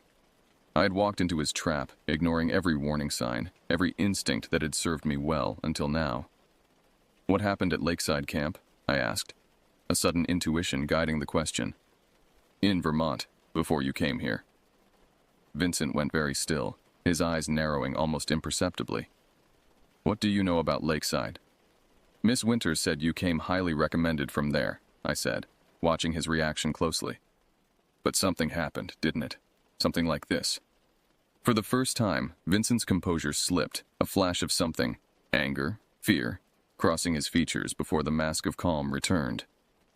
Lakeside was educational, for everyone involved. What does that mean? I pressed, sensing I'd found a vulnerable point. Vincent ignored the question, abruptly changing tactics. He moved suddenly to the right, cutting off my slow progress toward the equipment racks where I'd spotted a potential weapon, a heavy paddle hanging on the wall. Enough about the past, he said. Let's focus on the present, on your current predicament. He gestured toward the door. You could run, try to make it back to your cabin before I catch you. The rain would cover any noise. The implicit threat hung in the air between us. Vincent stood between me and the main door, and though the dock door remained a possibility, I'd have to get past him or risk being trapped on the dock with nowhere to go but the storm-tossed lake. Or, Vincent continued when I didn't respond, you could listen, learn, understand what this has all been about. Which is what, exactly? I asked, desperately scanning the boathouse for anything that might help me. My gaze landed on a red emergency alarm box near the main door, too far away to reach, but its presence confirmed that the boathouse had safety protocols in place. Vincent smiled, seemingly pleased by the question. Recognition, potential. In all my years working with teenagers, I've encountered very few with your level of awareness, your instinctive understanding of danger. He took a step closer, his voice dropping to an intimate murmur despite the storm's noise. From the moment you arrived, you sensed what I was, what I could do. The hairs on my arms stood on end, not from cold but from the clinical detachment with which Vincent discussed my potential, as if I were a specimen to be studied rather than a person to be protected. And what exactly are you? I asked, stalling while I inched toward a stack of life jackets piled on a bench, thinking they might provide some protection if Vincent attacked. A teacher, he replied simply. One who understands that true learning doesn't come from safe, structured activities. It comes from fear, from danger, from confronting the darkest aspects of human nature. His eyes gleamed in the dim light. From recognizing predators before they strike. In that moment, everything clicked into place. Vincent's obsession with danger, his isolation of vulnerable campers, the tests and mind games. He saw himself not as a threat, but as some twisted kind of mentor, teaching survival through terror. You're sick, I said, the words escaping before I could reconsider. You need help. Vincent's expression darkened. That's what they said at Lakeside. That's what they always say when they don't understand. He moved suddenly, closing the distance between us with alarming speed. But you understand, don't you? You've felt it. The heightened awareness, the clarity that comes with fear. I've watched you these past days, seen how your senses have sharpened, how quickly you've learned to recognize threats. I backed away until I felt the rough wood of the wall behind me. Vincent stood less than an arm's length away now, his breathing quick and shallow with excitement or anger. I couldn't tell which. This isn't teaching, I insisted, desperately searching for words that might reach whatever rationality remained in his disturbed mind. Teaching is about trust, about safety, not whatever this is. Trust? Vincent scoffed. Safety? Those are illusions, comforting lies we tell children. The world isn't safe. It's full of people like me, watching, waiting, selecting. He leaned closer, his voice dropping to a whisper. And most people never notice until it's too late. But you noticed. From the beginning, you saw me. A plan was forming in my mind, not elegant, but born of desperate necessity. The heavy flashlight in my pocket, the emergency alarm by the door, the dock behind me. If I could momentarily blind Vincent, make a dash for the alarm. So what now? I asked, hand slipping into my pocket to grip the flashlight. What happens when your lesson is over? Vincent straightened, considering the question with apparent sincerity. That depends on you, on what you've learned, on whether you've earned the right to carry this knowledge forward. The implication was clear. If Vincent decided I hadn't learned properly, I wouldn't be leaving the boathouse at all. The storm would provide cover, the lake a convenient disposal site. My heart hammered painfully against my ribs as I realized the full extent of the danger I was in. And if I have learned? I managed to ask, fingers tightening around the flashlight. Then perhaps you've become the teacher, Vincent replied, his expression brightening with an almost religious fervor. Perhaps you carry forward this understanding, this awareness. Perhaps... I didn't wait for him to finish. In one fluid motion, I yanked the flashlight from my pocket, switched it on, and shone the bright beam directly into Vincent's eyes. He recoiled instinctively, raising an arm to shield his face, and I seized the moment to lunge past him, aiming for the main door. But Vincent recovered faster than I anticipated. His hand shot out, grabbing the hood of my rain jacket and yanking me backward with enough force to tear the fabric. I stumbled, off balance, and he used the momentum to slam me against the wall, knocking the wind from my lungs. The flashlight clattered to the floor, rolling away and casting wild shadows across the boathouse. Vincent's face loomed close to mine, all pretense of calm instruction gone, replaced by cold fury. That, he hissed, was disappointing. After everything I've invested in your education. His hand closed around my throat, not squeezing but present. A threat. A promise. With my back literally against the wall, options disappearing by the second, I did the only thing I could think of. I brought my knee up sharply, connecting with Vincent's groin with as much force as I could muster. The effect was instantaneous. Vincent doubled over with a guttural sound of pain, his grip on my throat releasing as he staggered backward. I didn't hesitate. I bolted for the door, yanking it open and throwing myself out into the storm. Rain lashed at my face as I ran, the muddy path treacherous underfoot. Behind me, I heard the boathouse door slam open again, followed by Vincent's voice, raised to a shout for the first time since I'd known him. "You can't escape this!" he called after me, his words nearly lost in a crash of thunder. "The lesson isn't over!" I didn't look back, focusing all my energy on the path ahead, on reaching the safety of the main camp. Lightning flashed, briefly illuminating the grounds. The dark shapes of cabins, the looming trees, the puddles rapidly becoming small ponds in the torrential downpour. My lungs burned, my legs threatened to give out, but terror drove me forward. The lights of the main lodge appeared through the rain, a beacon of hope. Someone was still awake despite the late hour. I changed course, heading for the lighted windows rather than my dark cabin. Behind me, I could hear splashing footsteps, Vincent in pursuit. The lodge steps were slick with rain, and I nearly fell as I scrambled up them, throwing myself against the heavy wooden door. It didn't budge. Locked. I pounded frantically, screaming for help over the storm's roar. "Help, please! Someone help me!" Vincent's figure emerged from the darkness at the base of the steps, moving with deliberate purpose despite his obvious pain. His face, illuminated by another flash of lightning, was transformed by rage. All pretense of the controlled counselor stripped away to reveal something feral beneath. "No one can hear you," he called, starting up the steps. "The storm's too loud. We can continue our lesson elsewhere." Desperation lending me strength, I ran along the lodge's covered porch, trying each window, looking for any way in. The third window yielded slightly, not locked. I forced my fingers into the narrow gap and pushed upward with all my might. The window groaned, then slid up enough for me to squeeze through. I tumbled into what appeared to be the lodge kitchen, knocking over a chair in the process. The noise seemed deafening after the constant roar of the storm. I scrambled to my feet, dripping water onto the linoleum floor, and rushed toward the door that would lead to the main hall. Before I could reach it, the door swung open, revealing a startled Miss Winters in a bathrobe, a baseball bat clutched in her hands. "What on earth?" she began, then registered my soaked appearance, my wild eyes, my gasping breath. "What happened?" "Vincent," I managed between desperate gulps of air. "Boathouse, trapped me, tried to—" I couldn't finish, the reality of what had nearly happened hitting me all at once. Miss Winters' expression hardened.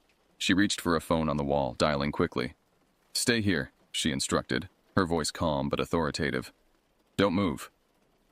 As she spoke rapidly into the phone, I sank to the floor, adrenaline ebbing to leave me shaking and nauseated.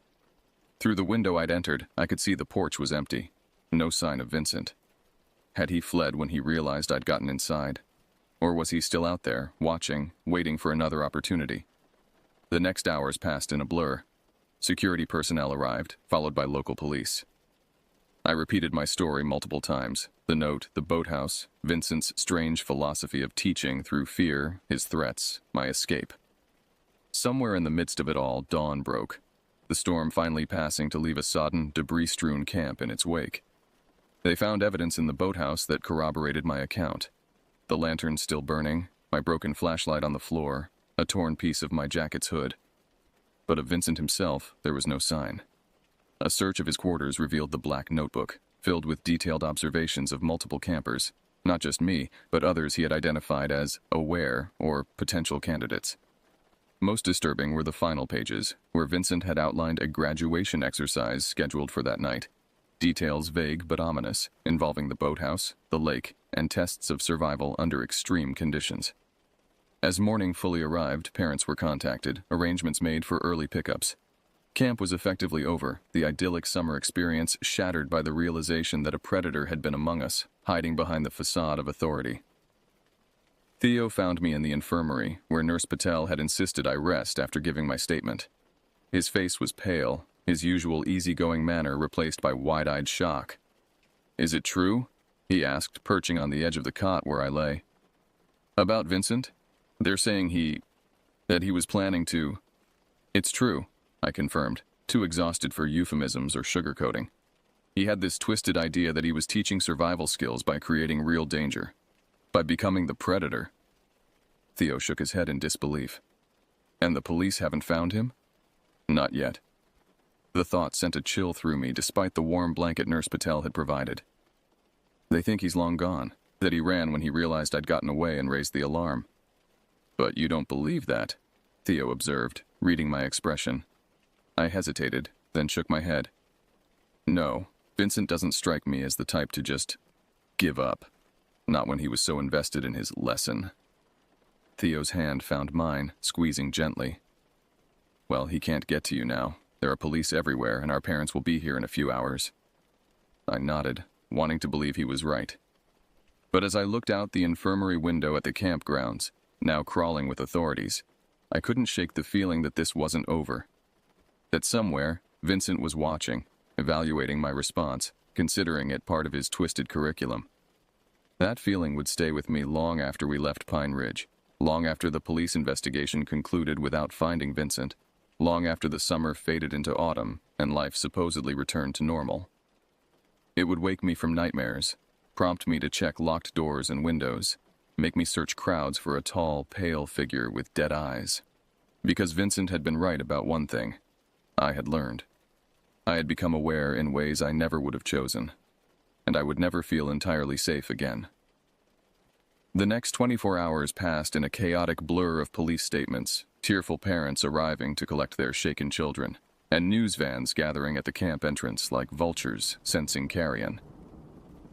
My parents arrived by mid-afternoon, my mother's face white with terror, my father uncharacteristically silent as I was released into their custody. The drive home was mostly quiet. I'd already told my story so many times, to Miss Winters, to the police, to state troopers, to detectives, that my voice was hoarse and my mind numb. My parents respected this, limiting their questions to my immediate well-being rather than pressing for details of the night's events. "We're just glad you're safe," my mother said, reaching back from the passenger seat to squeeze my knee. Her hand trembled slightly, betraying the calm she was trying to project. "That's all that matters now." But I wasn't safe. Not really. That was the lesson Vincent had taught me, the awareness he'd awakened that couldn't be unlearned. The world contained predators who watched and waited, who could wear masks of normalcy so convincing that institutions trusted them with children. And sometimes, those predators chose you, saw something in you that caught their interest, marked you as different from the general herd. I didn't share these thoughts with my parents. Instead, I leaned my head against the car window, watching the familiar landscape of home replace the wilderness of Pine Ridge, and tried to convince myself that distance equaled safety. Home should have felt like a sanctuary, but it didn't. I found myself checking locks, scanning rooms before entering them, startling at unexpected sounds. Sleep became a luxury, interrupted by nightmares in which Vincent's pale face loomed out of darkness, his voice whispering about lessons unfinished, tests yet to come. 3 days after our return, Detective Garrett came to our house. She was a compact woman with shrewd eyes and a gentle manner that belied her obvious competence. She sat at our kitchen table, declining coffee but accepting water, and explained the status of the investigation. "We've identified him as Vincent Mercer, age 27, she began, placing a photograph on the table. Vincent's staff ID picture, his empty smile frozen in glossy color. His employment history is spotty, but he did work at Lakeside Camp in Vermont, as he claimed. What he didn't mention was that he left under suspicious circumstances after a camper reported similar behavior: isolation, surveillance, psychological intimidation." "Why wasn't he arrested then?" my father demanded, anger briefly overriding his usual restraint. Detective Garrett's expression tightened. The camper recanted his statement after Vincent confronted him privately. Without corroborating evidence or a complainant, the case was dropped, but Lakeside did terminate his employment. "So he just moved to another state and started over," my mother said, horror evident in her voice. "With a recommendation." "Not exactly," the detective clarified. "The recommendation Pine Ridge received was forged. Vincent created a paper trail that seemed legitimate enough to pass a standard background check, but not the deeper investigation we're conducting now." She turned to me, her voice gentling. "I know you're tired of telling this story, but I need to ask you about something specific.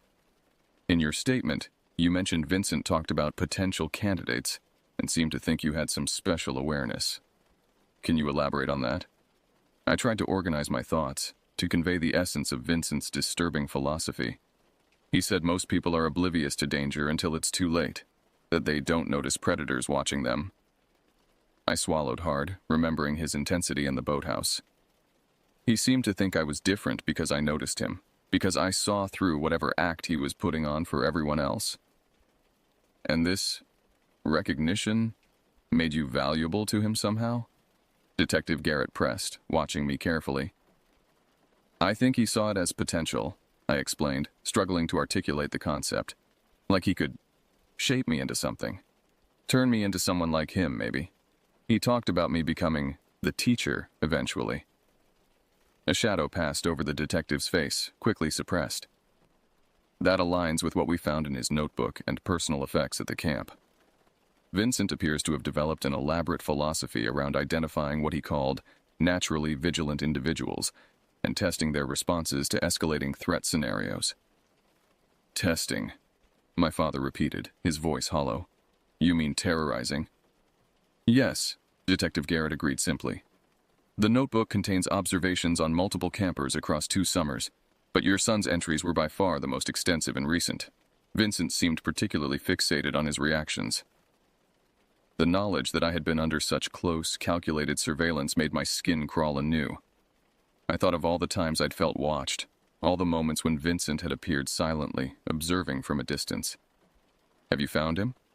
I asked, the question that had been haunting me since that night in the boathouse. Detective Garrett's hesitation was answer enough, but she replied anyway. "Not yet. We've issued alerts across multiple states, frozen his known accounts, and are monitoring all possible points of contact. But Vincent appears to have prepared for this contingency. He had a go-bag ready in his vehicle, which we found abandoned about 20 miles from the camp, and likely had alternate identification prepared." "So he could be anywhere," my mother said, voicing the fear we all shared. "He could," the detective acknowledged. "But people like Vincent typically follow patterns. His focus on your son was intense and prolonged.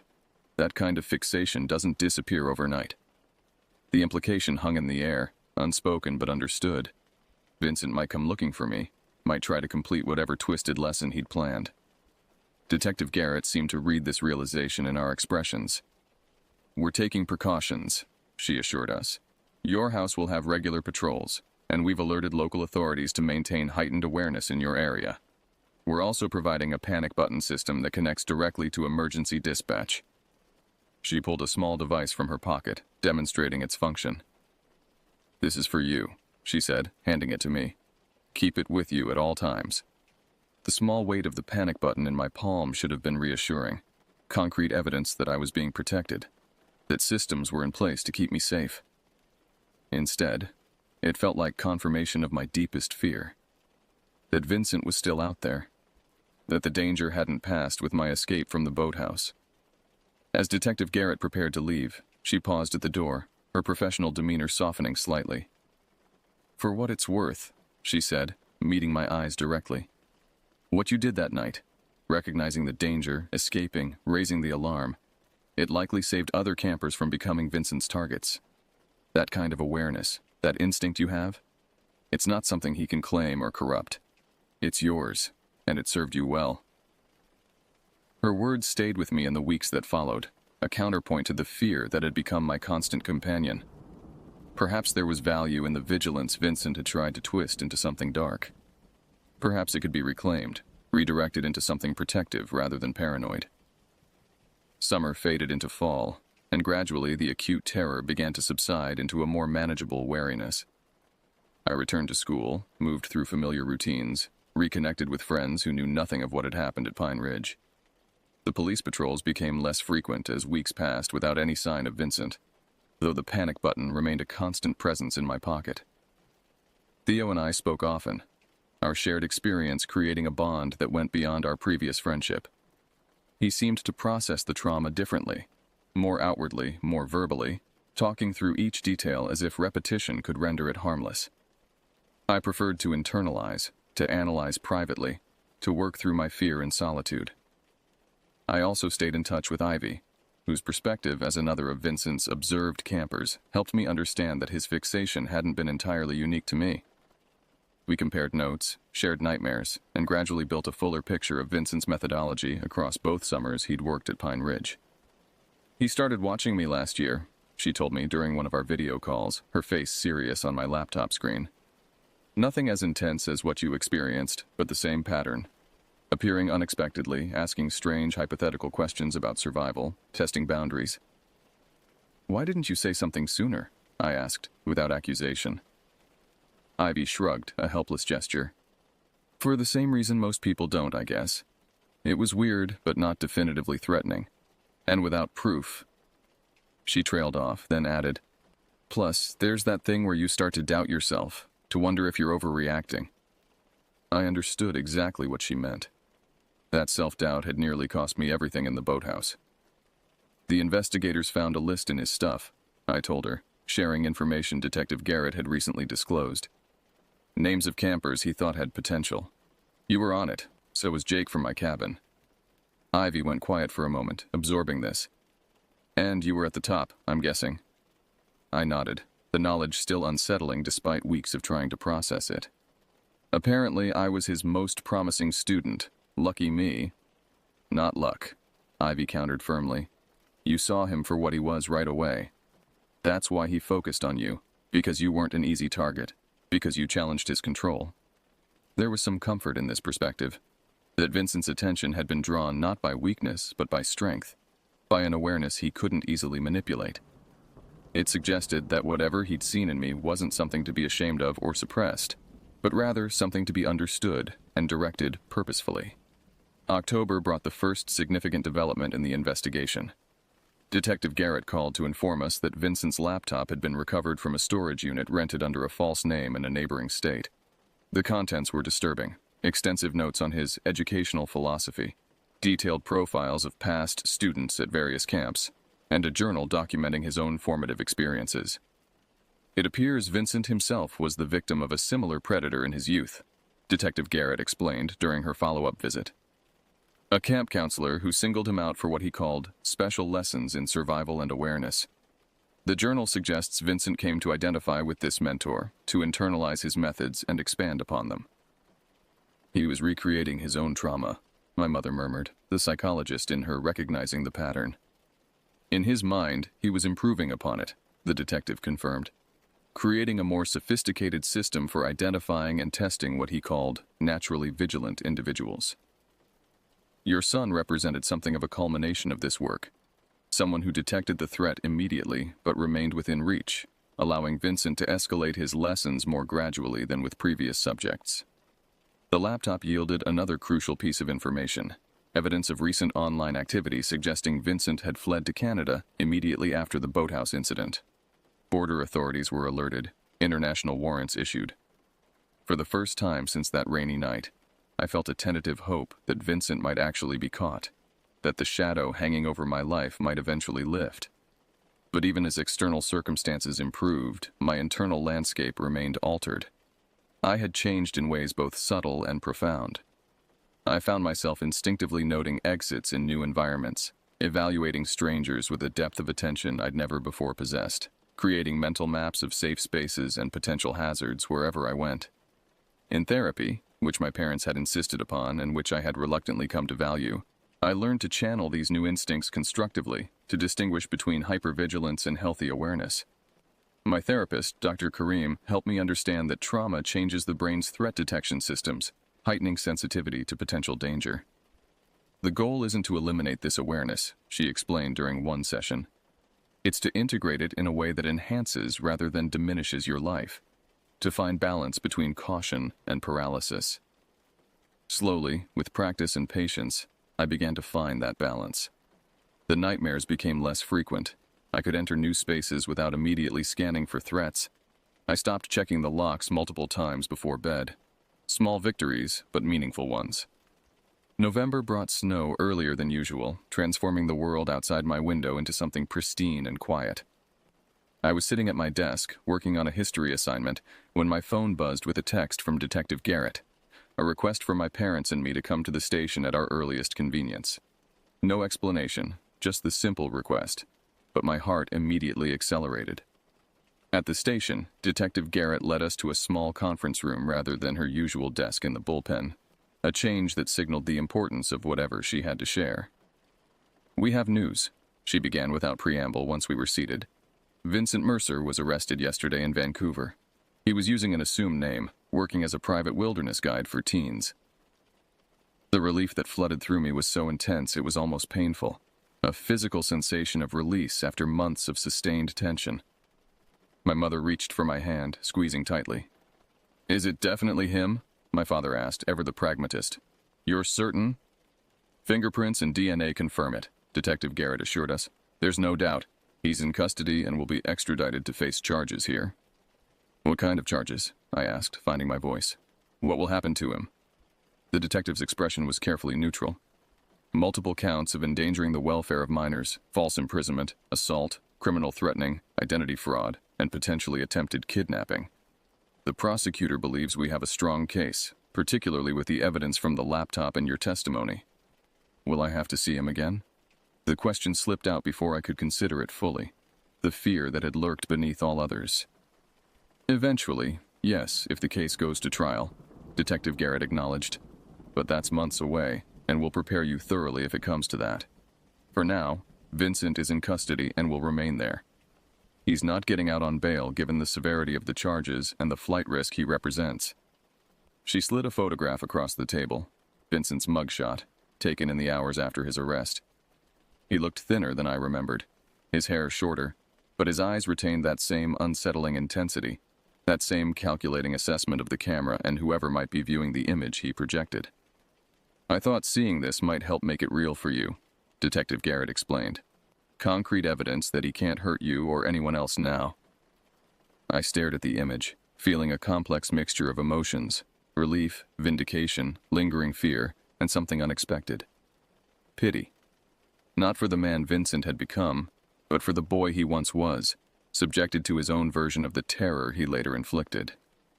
The cycle of trauma made visible in one damaged life. "Thank you," I said finally, pushing the photograph back toward the detective. "For finding him. For believing me from the beginning." "Believing victims is part of the job," she replied simply. "But for what it's worth, your account was always credible, detailed, consistent, corroborated by physical evidence and witness statements. You did everything right, from the moment you first noticed something was off about him." As we left the station, the weight that had pressed on my shoulders since that night in the boathouse felt marginally lighter.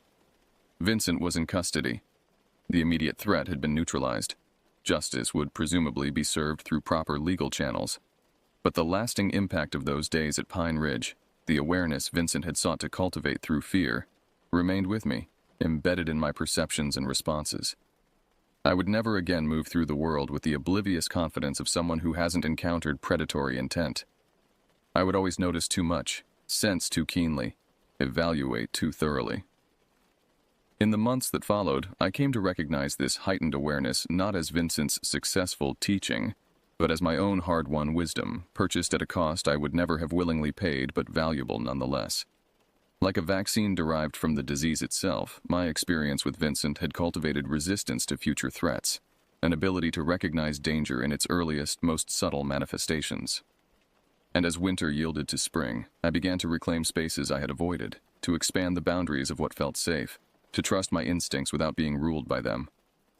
I joined a wilderness survival class, ironic given Vincent's fixation on such skills, but empowering in its controlled environment and legitimate instruction. I reconnected with Theo and other friends from before Pine Ridge, balancing new wariness with old connections. Vincent's trial was scheduled for the following September, a date that loomed in my mind like a final examination, a culmination of everything I had processed and learned. I would face him again, would speak my truth in a courtroom, would close that chapter with the full weight of law and community behind me. But regardless of legal outcomes, I had already reached my own verdict on Vincent's twisted philosophy. Awareness born of terror isn't education, it's trauma. True learning comes from understanding danger without being consumed by it, from recognizing threats without becoming obsessed with them, from maintaining vigilance without surrendering joy. That balance, between awareness and paranoia, between caution and paralysis, became my ongoing work, my personal curriculum in the aftermath of Pine Ridge. And unlike Vincent's brutal lessons, it was one I chose for myself, defined on my own terms, directed toward a future where fear informed but did not dominate my perception of the world around me. 1 year after Pine Ridge, I stood at the edge of a different lake, watching sunlight dance across its surface. This wasn't a camp, just a weekend trip with Theo and his family to their lakeside cabin. But the similarities were enough to trigger a cascade of memories. The smell of pine, the lapping of water against the shore, the sense of isolation from the normal rhythms of life. "You okay?" Theo asked, appearing at my side with fishing gear in hand. He'd become attuned to my moments of withdrawal, the brief intervals when present reality receded and Pine Ridge resurfaced. "I'm good," I assured him, meaning it despite the momentary disorientation. "Just remembering." Theo nodded, understanding without requiring elaboration. The year had changed him too, made him more perceptive, more patient, less inclined to dismiss concerns that didn't align with his own experience. Vincent's shadow had touched him as well, if less directly. "Dad's grilling tonight," he said after a comfortable silence. "Want to help me catch something worth cooking, or should we admit defeat and defrost the backup hamburgers?" The normalcy of the question, the easy humor, pulled me firmly back into the present. "Let's give it an hour," I suggested. "If the fish aren't biting by then, we surrender with dignity." As we settled into familiar positions on the small dock, casting lines into the clear water, I reflected on the distance I'd traveled since that night in the boathouse. Vincent's trial had concluded 2 months earlier, a surprisingly brief affair once his lawyers realized the strength of the evidence against him. He had accepted a plea deal, 15 years with no possibility of parole for 10, plus mandatory psychiatric treatment. I had been prepared to testify, had rehearsed my statement countless times with the prosecutor and victim advocates. But in the end, my in-person testimony wasn't needed.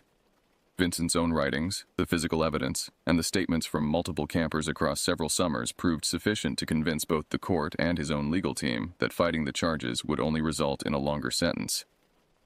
The only time I saw him in person was during the sentencing hearing, where victims were permitted to deliver impact statements. I had debated whether to attend at all, whether seeing Vincent again would undo months of healing and recovery. But ultimately, I chose to go. Not for closure, which I'd learned was more process than event, but for reclamation. To take back some small measure of power from the man who had tried to reshape me according to his distorted vision. Vincent had looked smaller in the courtroom than in my memory, diminished by the orange jumpsuit, by the circumstances that had stripped away his carefully constructed authority. But his eyes remained the same, moving over the assembled victims and families with that familiar clinical assessment, as if even here, even now, we remained subjects in his ongoing study of human fear responses. My statement was brief but direct. I spoke not of terror or trauma, though both were real and lasting, but of the perversion of teaching that Vincent had embodied. A true teacher, I had said, my voice steady despite the adrenaline coursing through my system, empowers students to grow beyond their limitations, to become more fully themselves. You sought the opposite, to break us down, to remake us in your image, to exploit our natural instincts for your own gratification. You called it education. The court recognizes it as abuse, and I recognize it as the desperate act of someone who can only feel powerful by making others feel powerless. Vincent's expression hadn't changed as I spoke. That same flat affect, that same empty smile. But something had flickered briefly in his eyes when I mentioned power. Recognition, perhaps. Or the irritation of being so transparently understood by someone he had viewed merely as a subject, a potential protege. The judge had thanked me for my statement, and I had returned to my seat between my parents, trembling slightly, but unbroken. Vincent had watched me the entire way, his gaze heavy with unspoken thoughts. It was the last time I would see him in person, though not the last time I would confront his influence in my life. Earth to Daydreamer. Theo's voice cut through my reverie. You've got a bite. I snapped back to the present, feeling the telltale tug on my fishing line. The moment of distraction nearly cost me the catch, but muscle memory took over as I played the fish carefully, eventually landing a respectable base that Theo's father would later declare almost worth the effort of cleaning. That evening, as we sat around a campfire beside the lake, something shifted subtly in my perception. The dancing flames, the darkening woods, the occasional distant sounds of wildlife, elements that might once have triggered hypervigilance and anxiety, instead created a backdrop of natural comfort. I was aware of my surroundings, yes, but not consumed by them. Present without being paranoid. Vincent would have called it regression, a return to the complacency he so despised. I recognized it as healing, the integration of awareness without the paralysis of fear. The ability to sit in a setting similar to Pine Ridge and experience not just the echoes of trauma, but the simple pleasure of friendship, family, and natural beauty. The conversation around the fire drifted toward future plans, college applications, potential majors, the impending transitions that would reshape our lives in the coming year. Theo's younger sister was peppering her parents with questions about campus tours, and I found myself genuinely engaged in the discussion, offering suggestions based on my own research. What about you? Theo's mother asked me during a lull. Have you decided on a major yet? The question was innocent, but it touched on something I had been considering privately for months, uncertain how to articulate it even to those closest to me. I'm thinking about psychology, I said, watching the flames rather than meeting anyone's eyes. Maybe with a focus on trauma and resilience. The connection to my own experience hung unspoken in the air, but Theo's mother nodded thoughtfully. That's a growing field, especially with what we know now about how trauma affects the brain, how people recover from extreme experiences. Exactly, I agreed, relieved by her matter-of-fact response. I've been reading a lot about it this year, and it's fascinating how different people process the same types of events, how some develop PTSD while others show what they call post-traumatic growth. And which category do you fall into? Theo's father asked gently, the question more perceptive than I might have expected. I considered this, watching sparks rise from the fire into the darkening sky. Both, I think, at different times, different days. I paused, then added, I'd like to understand it better. Maybe help others navigate it someday.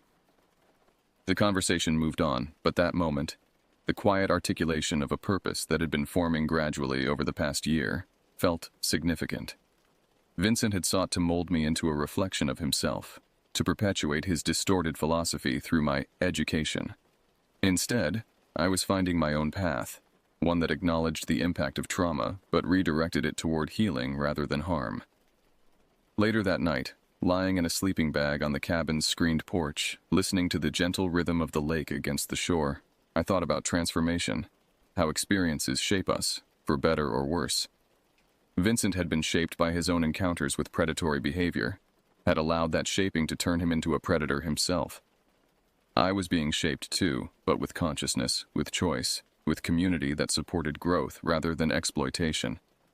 The therapist I'd been seeing, Dr. Karim, had talked often about narrative, how the stories we tell about our experiences influence our relationship to them. Vincent had tried to impose his narrative on me, to cast me as the protege in his distorted hero's journey. But the true power of story lies in authorship, in the ability to interpret one's own experience rather than accepting another's interpretation. I was writing my own story now, one in which Pine Ridge figured prominently but did not define the plot. Vincent was a character in that story, but not its author or its central figure. And the ending, still being written, still unfolding, belonged to me alone.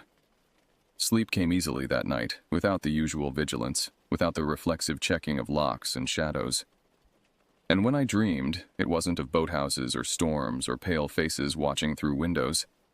Instead, I dreamed of open paths through sunlit forests, of clear water reflecting endless sky, of movement without pursuit.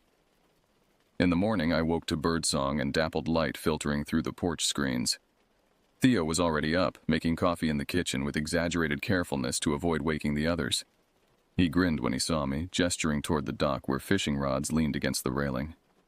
"Sunrise fishing?" he suggested in a stage whisper. "They're supposedly more active early." 20 minutes later, we sat side by side on the dock's edge, lines in the water, mugs of coffee cooling beside us. The lake was still, its surface a perfect mirror of the sky's gradual transition from pink to blue. Mist hung in patches over the water, dissipating slowly as the sun climbed higher. "It's been a year," Theo observed quietly, breaking a comfortable silence.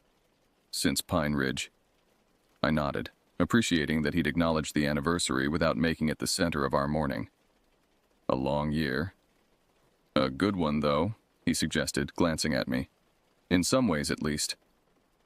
I considered this, weighing the fear and nightmares against the growth, the new awareness, the deepened relationships. "Yes," I agreed finally, "in some important ways." We lapsed back into silence, watching a heron stalk deliberately through the shallows nearby, its movements precise and patient. There was something meditative about its focus, its complete presence in the moment, neither dwelling on the past nor anticipating the future. I had been learning that skill, presence, over months of practice. The ability to recognize when my mind was sliding into hypervigilance or flashback, to gently redirect my attention to the immediate reality around me, to distinguish between the echo of past danger and the absence of present threat. "I had a thought," Theo said after the heron had successfully speared a small fish and departed with its prize. "About Vincent." The name still triggered a physical response, a tightening in my chest, a slight acceleration of my heartbeat, but the reaction was milder than it once had been, manageable rather than overwhelming. "What about him?" I asked, careful to keep my tone neutral. Theo hesitated, uncharacteristically cautious. "You said he was fixated on teaching awareness, on making people see dangers they normally miss." He paused, then continued. "But what if he was actually teaching the opposite? How to become the kind of person others should be wary of? How to hide in plain sight? How to use authority to bypass normal defenses?" The insight struck me as both obvious and profound, a perspective shift that reframed Vincent's entire philosophy. He hadn't been training vigilant protectors. He'd been demonstrating predatory techniques while disguising them as protection. "That makes sense," I said slowly. He wasn't creating guardians. He was creating duplicates. People who knew how to exploit the same vulnerabilities he exploited. "Exactly," Theo agreed, warming to the topic. It's like he was saying, "Look how easily I can manipulate systems, gain trust, isolate targets. You could do this too, if you learn from me." The realization was simultaneously disturbing and liberating. Disturbing in its implication of Vincent's true intentions, liberating in how completely it rejected the frame he had tried to impose on his teaching. "So, when I refused to become his student in that sense," I began, "you were actually demonstrating the real awareness he claimed to value," Theo finished. "The ability to recognize manipulation for what it is, to resist it rather than internalize it." We fell silent again, contemplating this reframing of the Pine Ridge events. A fish tugged at Theo's line, and he reacted automatically, setting the hook and beginning the careful process of reeling it in. I watched, struck by the normality of the moment, the simple pleasure of sitting with a friend in early morning sunlight, discussing difficult truths while engaged in an activity as ancient and straightforward as fishing. This, I realized, was reclamation in its purest form, not the absence of memory or the denial of impact, but the integration of experience into a life that remained fundamentally my own, neither defined by trauma nor ignorant of its lessons. Vincent would spend the next decade or more in prison, his movements restricted, his access to potential students severed. But even if he eventually re-entered society, he would find a changed landscape. Camps with stricter hiring protocols, counselors subject to closer supervision, campers and parents more willing to report concerning behavior. His legacy, ironically, was the opposite of what he had intended. Instead of creating disciples who would carry forward his methodology, he had inadvertently strengthened the systems designed to prevent such exploitation. The awareness he claimed to value had indeed spread, not as hypervigilance or paranoia, but as institutional safeguards and educated caution. As Theo landed his fish, another base, smaller than yesterday's but still respectable, I felt a sense of completion, of a circle closing. Not an ending exactly, but a milestone in an ongoing journey of recovery and growth. The Vincent chapter wasn't erased from my story, but it was no longer the chapter I was actively writing. "Nice catch," I said, helping Theo unhook the fish before he released it back into the lake. "Your dad will be impressed." "Nah, this one's too small for breakfast," Theo replied, watching the base dart away into deeper water. "Better to let it grow bigger for next time." Next time. The simple phrase contained multitudes, the assumption of future visits, of continued friendship, of experiences that would build upon rather than merely repeat the past. The promise of growth and change, of moving forward without forgetting where I'd been. The sun had fully cleared the tree line now, burning away the last wisps of morning mist from the lake's surface. Beyond the dock, the day was taking shape. Theo's family stirring in the cabin, breakfast preparations beginning, plans forming for hiking or swimming or simply relaxing in the summer warmth. I cast my line again, watching it arc through the golden light before disappearing beneath the water's surface. Whatever lay beneath, whether fish or simply the peaceful absence of activity, I was present for it, attentive without anxiety, aware without fear. And in that moment of perfect balance between past and future, between memory and anticipation, I recognized the most significant lesson of the year since Pine Ridge. That trauma may change the landscape of a life, may alter its contours and redirect its rivers, but it need not determine its ultimate destination. Vincent had sought to define me through fear. Instead, I was defining myself through resilience, through the slow, steady work of reclaiming spaces, relationships, and possibilities that fear had temporarily placed beyond reach. Not as his student, but as my own teacher. Not as a reflection of his distorted vision, but as the author of a story still unfolding, one chapter at a time, toward a horizon limited only by my own imagination and courage. The water rippled beneath my floating line, a fish investigating the potential meal. I waited, patient and present, ready for whatever might come next.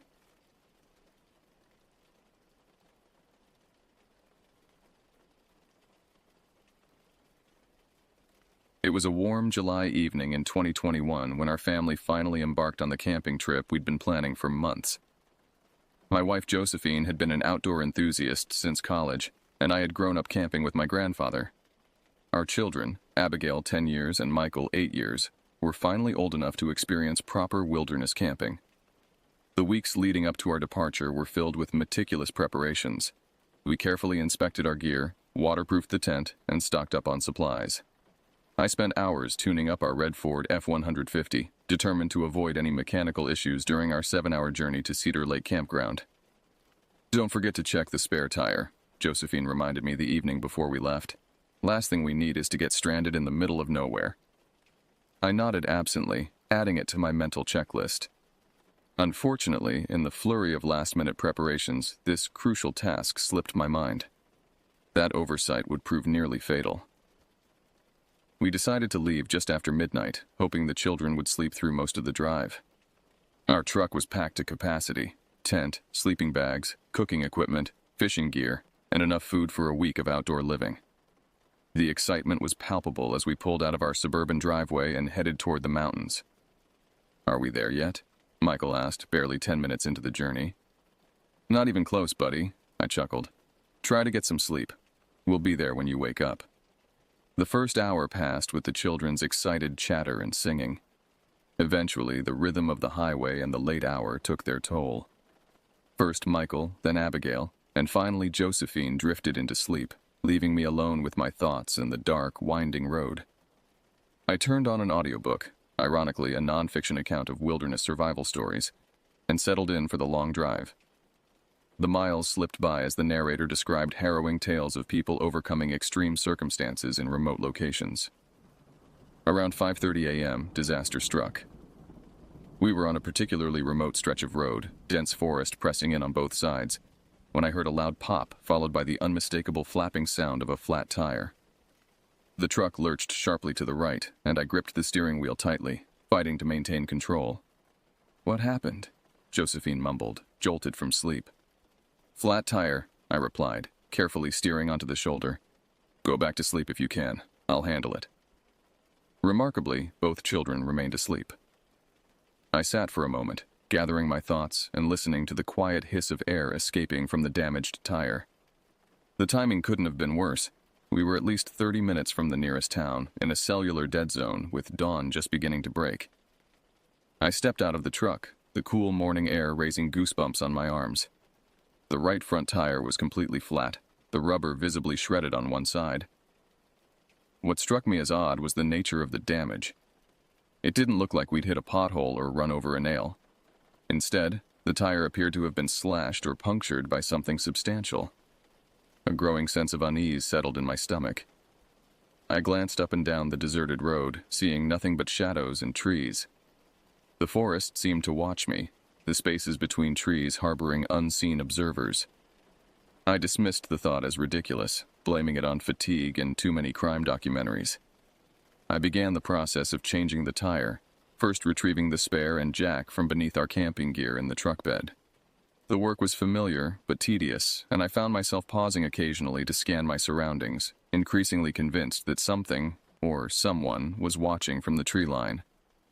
As I tightened the last lug nut on the spare tire, I heard a soft rustling from the trees to my right, too substantial to be caused by the light morning breeze. I froze, the wrench still in my hand, and stared into the shadows beneath the trees. Then I heard it, the unmistakable sound of someone clearing their throat. Not from the forest, but directly behind me. I spun around, the lug wrench still clutched in my hand, to find myself face to face with a woman I hadn't heard approach. She stood no more than 5 feet from me, her head tilted slightly as she regarded me with an unnerving intensity. She was petite, perhaps 5'2", with wild dreadlocks that hung past her shoulders. Her clothing was nondescript, jeans and a dark jacket, but what immediately caught my attention was the tattoo prominently displayed on her neck, a detailed rose in full bloom, the stem trailing down beneath her collar. "Hello there," she said, her voice surprisingly delicate. "I'm Winter. Looks like you could use some help." I stared at her, momentarily speechless. Where had she come from? There were no vehicles in sight besides my truck, and we were miles from any habitation. "Thanks," I finally managed, tightening my grip on the wrench. "But I've got it handled. Just finished, actually." Winter smiled, but the expression didn't reach her eyes, which remained fixed on me with unsettling intensity. "Are you sure? It's dangerous out here all alone. You never know what might happen." There was something in her tone, a subtle emphasis on dangerous and alone, that sent a wave of apprehension through me. I glanced at my truck where my family still slept, unaware of the strange encounter unfolding. "I appreciate the concern," I said, trying to keep my voice casual while edging back toward the driver's side door.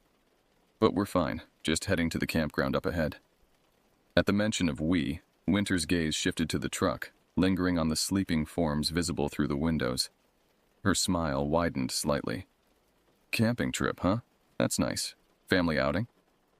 I nodded non-committally, not wanting to provide more information than necessary. Every instinct was screaming that something was very wrong. "Which campground?" she pressed, taking a small step closer. "Pine Ridge," I lied, naming a site in the opposite direction from our actual destination. Winter's eyes narrowed fractionally, and she tilted her head. "Funny," she said. "That's not what your map says." My stomach dropped. The map was folded on the dashboard, visible through the windshield with our actual destination, Cedar Lake Campground, clearly circled in red marker. I abandoned any pretense of politeness. "Look, I appreciate you stopping, but we're good here. I need to get going now." Winter didn't move. Instead, she glanced to the side of the road and made a subtle gesture with her hand. Was she signaling to someone? "I think you really need my help," she said, her voice suddenly dropping an octave, the delicate quality giving way to something harder, almost guttural. "Let me help you." The shift in Winter's demeanor was immediate and terrifying. The friendly facade vanished, replaced by something predatory and cold. She took another step toward me, her right hand moving to her waistband where I caught the glint of metal, a knife handle. "Step away from the truck," I said firmly, raising the lug wrench defensively. "Now!" Winter's face transformed into a snarl. "You're making a mistake," she hissed. "We just want to help. Don't you want our help?" The use of "we" confirmed my suspicion that she wasn't alone. I glanced toward the tree line and spotted movement, a tall, gaunt figure partially hidden behind a large pine. "Leave," I repeated more forcefully, "or I'm calling the police." Winter laughed, a harsh sound that seemed to echo in the still morning air. "No reception out here, smart guy. No one to call, no one to hear." In that moment, several things happened rapidly. Winter reached for the knife at her waistband. I stepped forward with the lug wrench raised defensively, and from the truck came the sound of Josephine's voice calling my name. Winter hesitated, her eyes darting to the truck where Josephine was now fully awake and watching through the window. This momentary distraction gave me the opportunity I needed. I positioned myself firmly between this threatening woman and my family. "Back away," I warned, my voice steadier than I felt. "Last chance."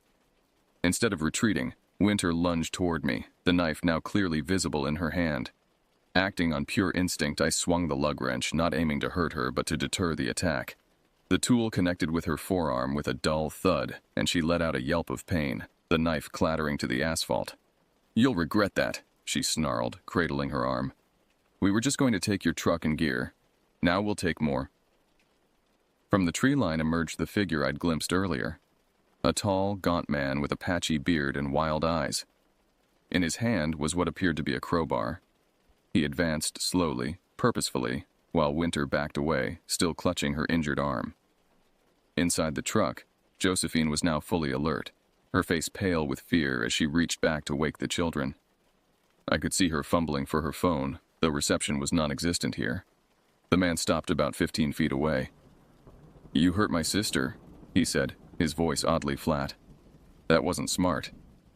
I kept my focus divided between the two threats, the lug wrench still raised. "Stay back," I warned. "I don't want trouble, but I will defend my family." The man chuckled, a hollow sound devoid of humor. "Hear that, Winter? He'll defend his family. Ain't that sweet?" Winter had retreated to stand beside her brother, her expression murderous. "Just kill him, Warren. We can deal with the rest after." The casual way Winter suggested my murder sent waves of terror through me unlike anything I'd ever experienced. These weren't just opportunistic thieves, they were predators. I thought of news stories about killers who targeted isolated travelers, of bodies found in remote locations weeks after the crimes. I backed up until I felt the truck's bumper against my legs. Inside, Josephine had managed to wake both children, who looked out with confused, frightened expressions. Warren lunged suddenly, the crowbar arcing toward my head. I managed to parry the blow with the lug wrench, the impact sending painful vibrations up my arm. He was stronger than his lean frame suggested, and I knew I couldn't match him in a prolonged confrontation. Winter had retrieved her knife and was circling to my left, attempting to flank me. I was outnumbered and outpositioned, with my family trapped in the truck behind me. In that desperate moment, I made the only decision I could. I feinted toward Warren, causing him to step back reflexively, then quickly yanked open the driver's side door and threw myself inside. The keys were already in the ignition, and I started the engine before either attacker could react. "Get down!" I shouted to Josephine and the children as I slammed the truck into drive. Warren threw himself at the vehicle, the crowbar connecting with the driver's side window with enough force to create a spiderweb of cracks. Winter was more agile, managing to grab onto the side mirror as I accelerated. For a terrifying moment, she clung to the truck, her face inches from my window, her features contorted with rage. I swerved sharply and she lost her grip, tumbling onto the shoulder of the road with a shriek of fury that followed us as we sped away. I drove recklessly, far faster than was safe on the winding mountain road, propelled by pure adrenaline and the desperate need to put distance between my family and those predators. In the rearview mirror, I could see Warren and Winter growing smaller, then disappearing around a bend. "What happened back there?" Josephine asked, her voice trembling. She had turned to check on the children, who were wide-eyed with fear but unharmed. Who were those people? "I don't know," I answered, my hands gripping the steering wheel so tightly my knuckles had turned white. "They came out of nowhere. I think they meant to rob us. Or worse." Abigail, always perceptive, asked quietly from the back seat, "Did they cause our flat tire, Dad?" The question articulated the suspicion forming in my own mind. The damage to the tire hadn't been consistent with normal road hazards. Had it been deliberately sabotaged? "I don't know, honey," I replied, trying to keep my voice steady for the children's sake. "But we're safe now. That's what matters." When we finally reached an area with cellular reception, Josephine immediately called the police. She reported the incident in detail while I continued driving, now at a more reasonable speed but still vigilant, checking the mirrors constantly for any sign of pursuit. The dispatcher instructed us to stop in the next town to meet with officers. Riverdale was about 15 miles ahead, and I agreed reluctantly, not wanting to stop anywhere until we reached a populated area. "Should we cancel the camping trip?" Josephine asked quietly, so the children wouldn't hear. I considered the question seriously. The encounter had shaken me to my core, and part of me wanted nothing more than to return to the safety of our home. But another part, stubborn, determined not to let those people take anything more from us, wanted to continue as planned. "Let's see what the police say," I replied. "If they think those two are still a threat out at Cedar Lake, we'll find somewhere else. But I don't want to give up on this trip entirely. The kids have been looking forward to it for months." We reached Riverdale just after 7 a.m. and found the police station without difficulty. Officer Bennett, a weathered man in his 50s, listened attentively as we described the encounter. "We've had reports of similar incidents in that area over the past few months," he told us when we'd finished. "Stranded motorists being approached by individuals offering help that turns threatening. This is the first I've heard of the woman with the rose tattoo, though." "Do you think they were responsible for my flat tire?" I asked. Officer Bennett's expression was grave. "It's possible. These aren't opportunistic criminals, they're hunters. They target vehicles they think will yield valuable gear or vulnerable people." The word hunters sent a chill through me. It perfectly encapsulated the predatory nature of Winter and Warren. "What should we do about our camping trip?" Josephine asked. "Is Cedar Lake safe?" The officer considered this before responding. "Cedar Lake is about 40 miles from where you had your encounter, in a different direction. It's also a popular campground, usually full this time of year. Safety in numbers. If you stick to the main areas and stay alert, you should be fine." He paused, then added, "But I'd understand completely if you decided to head home instead."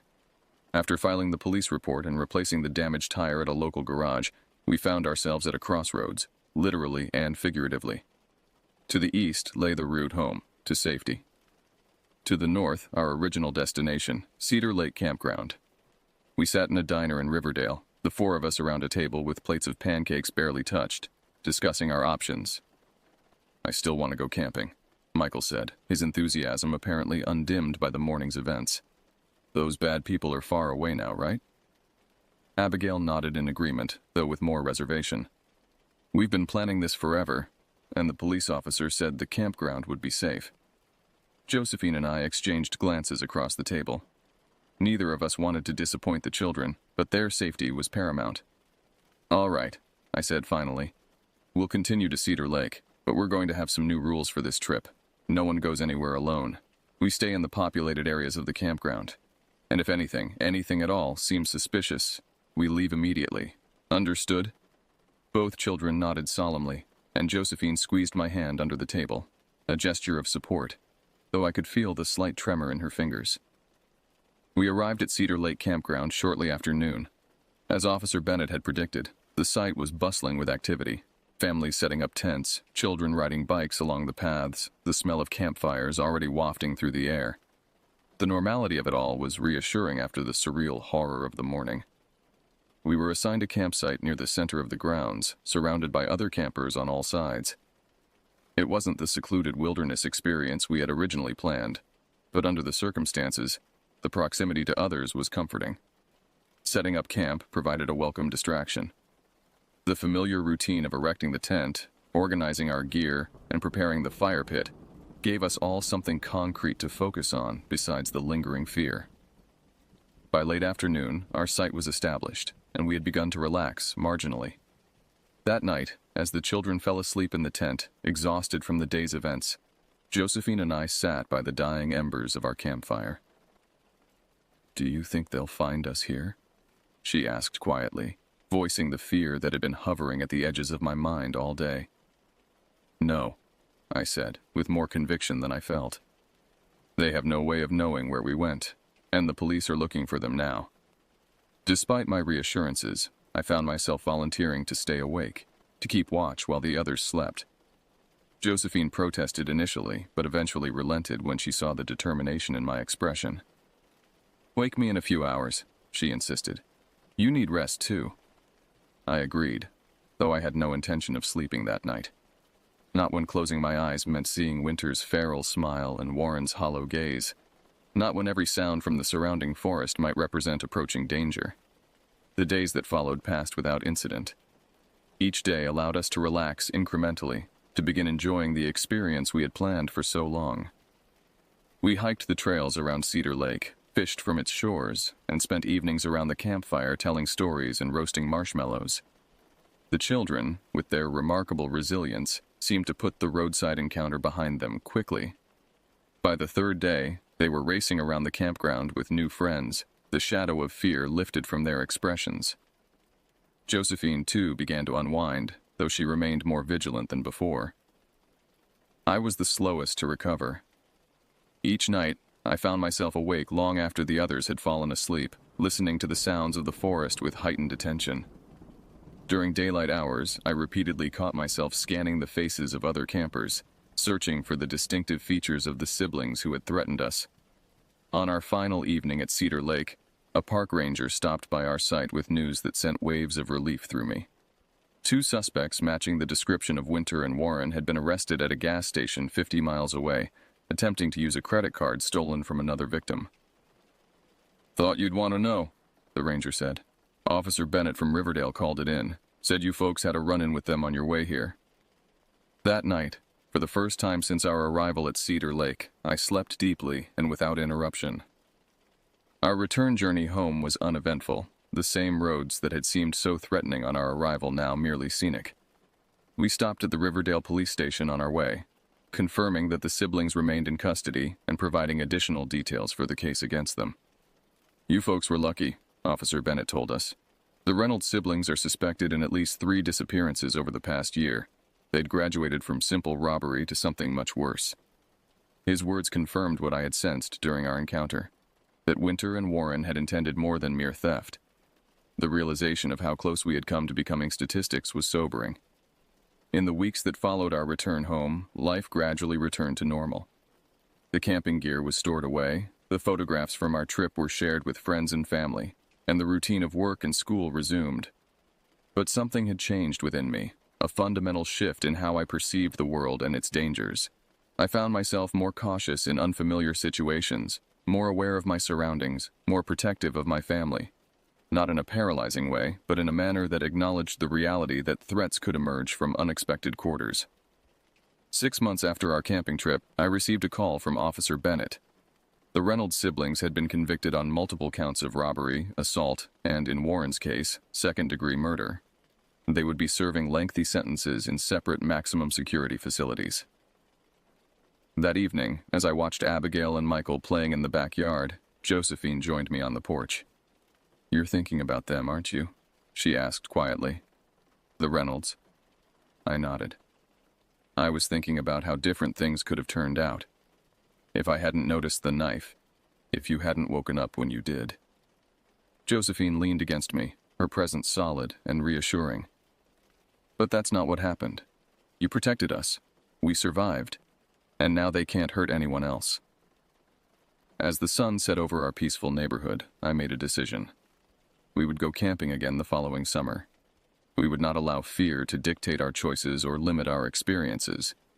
But we would be wiser, more prepared, more aware of the potential dangers that exist in remote places. The world contains both beauty and threat, often side by side. The challenge is to appreciate the former while respecting the latter, to find the balance that allows for adventure without recklessness, caution without paranoia. Our camping trip of 2021 taught me this lesson in the most visceral way possible. And while I hope never again to face a situation as terrifying as our encounter with Winter and Warren Reynolds, I carry the wisdom gained from that experience with me still, a permanent addition to how I navigate the world and protect those I love.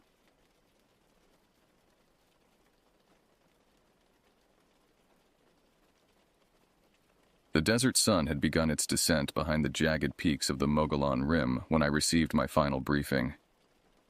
2 men in unmarked suits handed me a sealed envelope and a satellite phone that would only connect to one number. 24 hours later, I was trudging through the dense pine forests of northern Arizona, miles from civilization, hunting a ghost. I am Staff Sergeant Kota Neshoba, 75th Ranger Regiment, though officially I was on leave.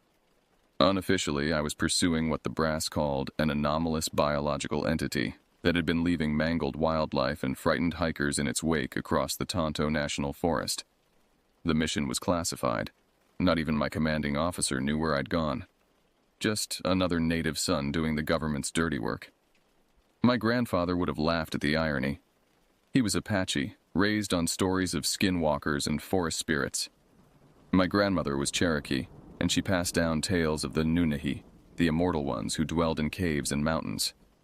I grew up straddling 2 worlds, the ancient traditions of my ancestors and the cold pragmatism of modern America. Now I was hunting monsters for the same government that had once hunted my people. The small cabin I called home sat empty back in Flagstaff. A modest place with a leaking roof and drafty windows. But it was mine, at least until the bank decided otherwise. 3 missed mortgage payments had pushed me to accept this special assignment with its substantial completion bonus. The military taught me to track and kill. It never prepared me for the crushing weight of civilian finances. As darkness fell, I made camp beneath a towering ponderosa pine. The distant howl of coyotes echoed through the valley, but something else moved in the forest that night. Something that didn't belong. I felt it in the unnatural silence that followed, in the way the nocturnal creatures suddenly went quiet. The locals called it Mogollon Monster. The internet called it Bigfoot. The government called it a subject of interest. Whatever it was, it had left 3 experienced hunters missing in the last month alone. I checked my specialized equipment, tranquilizer rifle, thermal imaging goggles, sound recording devices, all designed to capture evidence rather than kill. They wanted this thing alive. That should have been my first warning. Sleep came fitfully that night. In my dreams, my grandfather stood at the edge of a vast cave, pointing into the darkness, his lips moving without sound. When I woke before dawn, frost covered my sleeping bag, and large, humanoid footprints circled my camp. Footprints that hadn't been there when I'd fallen asleep. They led deeper into the forest, toward the ancient cave systems that honeycomb this part of Arizona, toward something waiting in the darkness.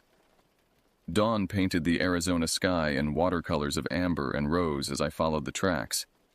My ranger training and Apache heritage made me an exceptional tracker, but these prints confused me. Sometimes they appeared human, 5 toes, defined heel, then would suddenly elongate, deepen, as if the creature's weight or form had shifted mid-stride.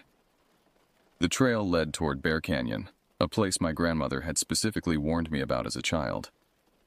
The thin places, she called them, where the veil between our world and the spirit realm wears thin. The elders of our tribe avoided these locations, but modern hikers and campers had no such compunctions. My satellite phone buzzed. The only signal it ever received came from my handlers. The text was brief. Thermal anomalies detected in your vicinity. Proceed with caution. Evidence collection priority alpha. I paused to drink from my canteen, wondering how much my handlers weren't telling me. This wasn't my first special assignment. 3 years ago in the Olympic National Forest, I'd been deployed to investigate reports of unusual predator activity. The mission brief had said mountain lions. What I found had been something else, something the official report redacted entirely. The forest grew denser as I descended into the canyon. Old growth pines towered overhead, their needled branches blocking much of the sunlight. The temperature dropped several degrees, and the air grew thick with the scent of damp earth and decaying vegetation. The track suddenly veered toward a rock formation, disappearing into what looked like solid stone. Closer inspection revealed a narrow crevice, barely wide enough for a man to squeeze through. Cool air flowed from the opening, the entrance to a cave system. I hesitated. My equipment was designed for forest tracking, not spelunking. The sensible choice would be to mark the location, call for specialized backup, and maintain surveillance from a distance. But the satellite phone showed no signal here in the canyon. And something about the darkness beyond that narrow entrance called to me, not in words, but in feelings, impressions. The same way my grandfather could sense rain coming days before the clouds gathered. I activated my thermal imaging goggles and switched on my tactical flashlight. The narrow passage widened after about 15 feet, opening into a larger chamber. The temperature dropped dramatically. My breath formed clouds in the beam of my flashlight. The floor was smooth, worn by centuries of water flow, but dry now. Along the walls, I noticed something that made my blood run cold.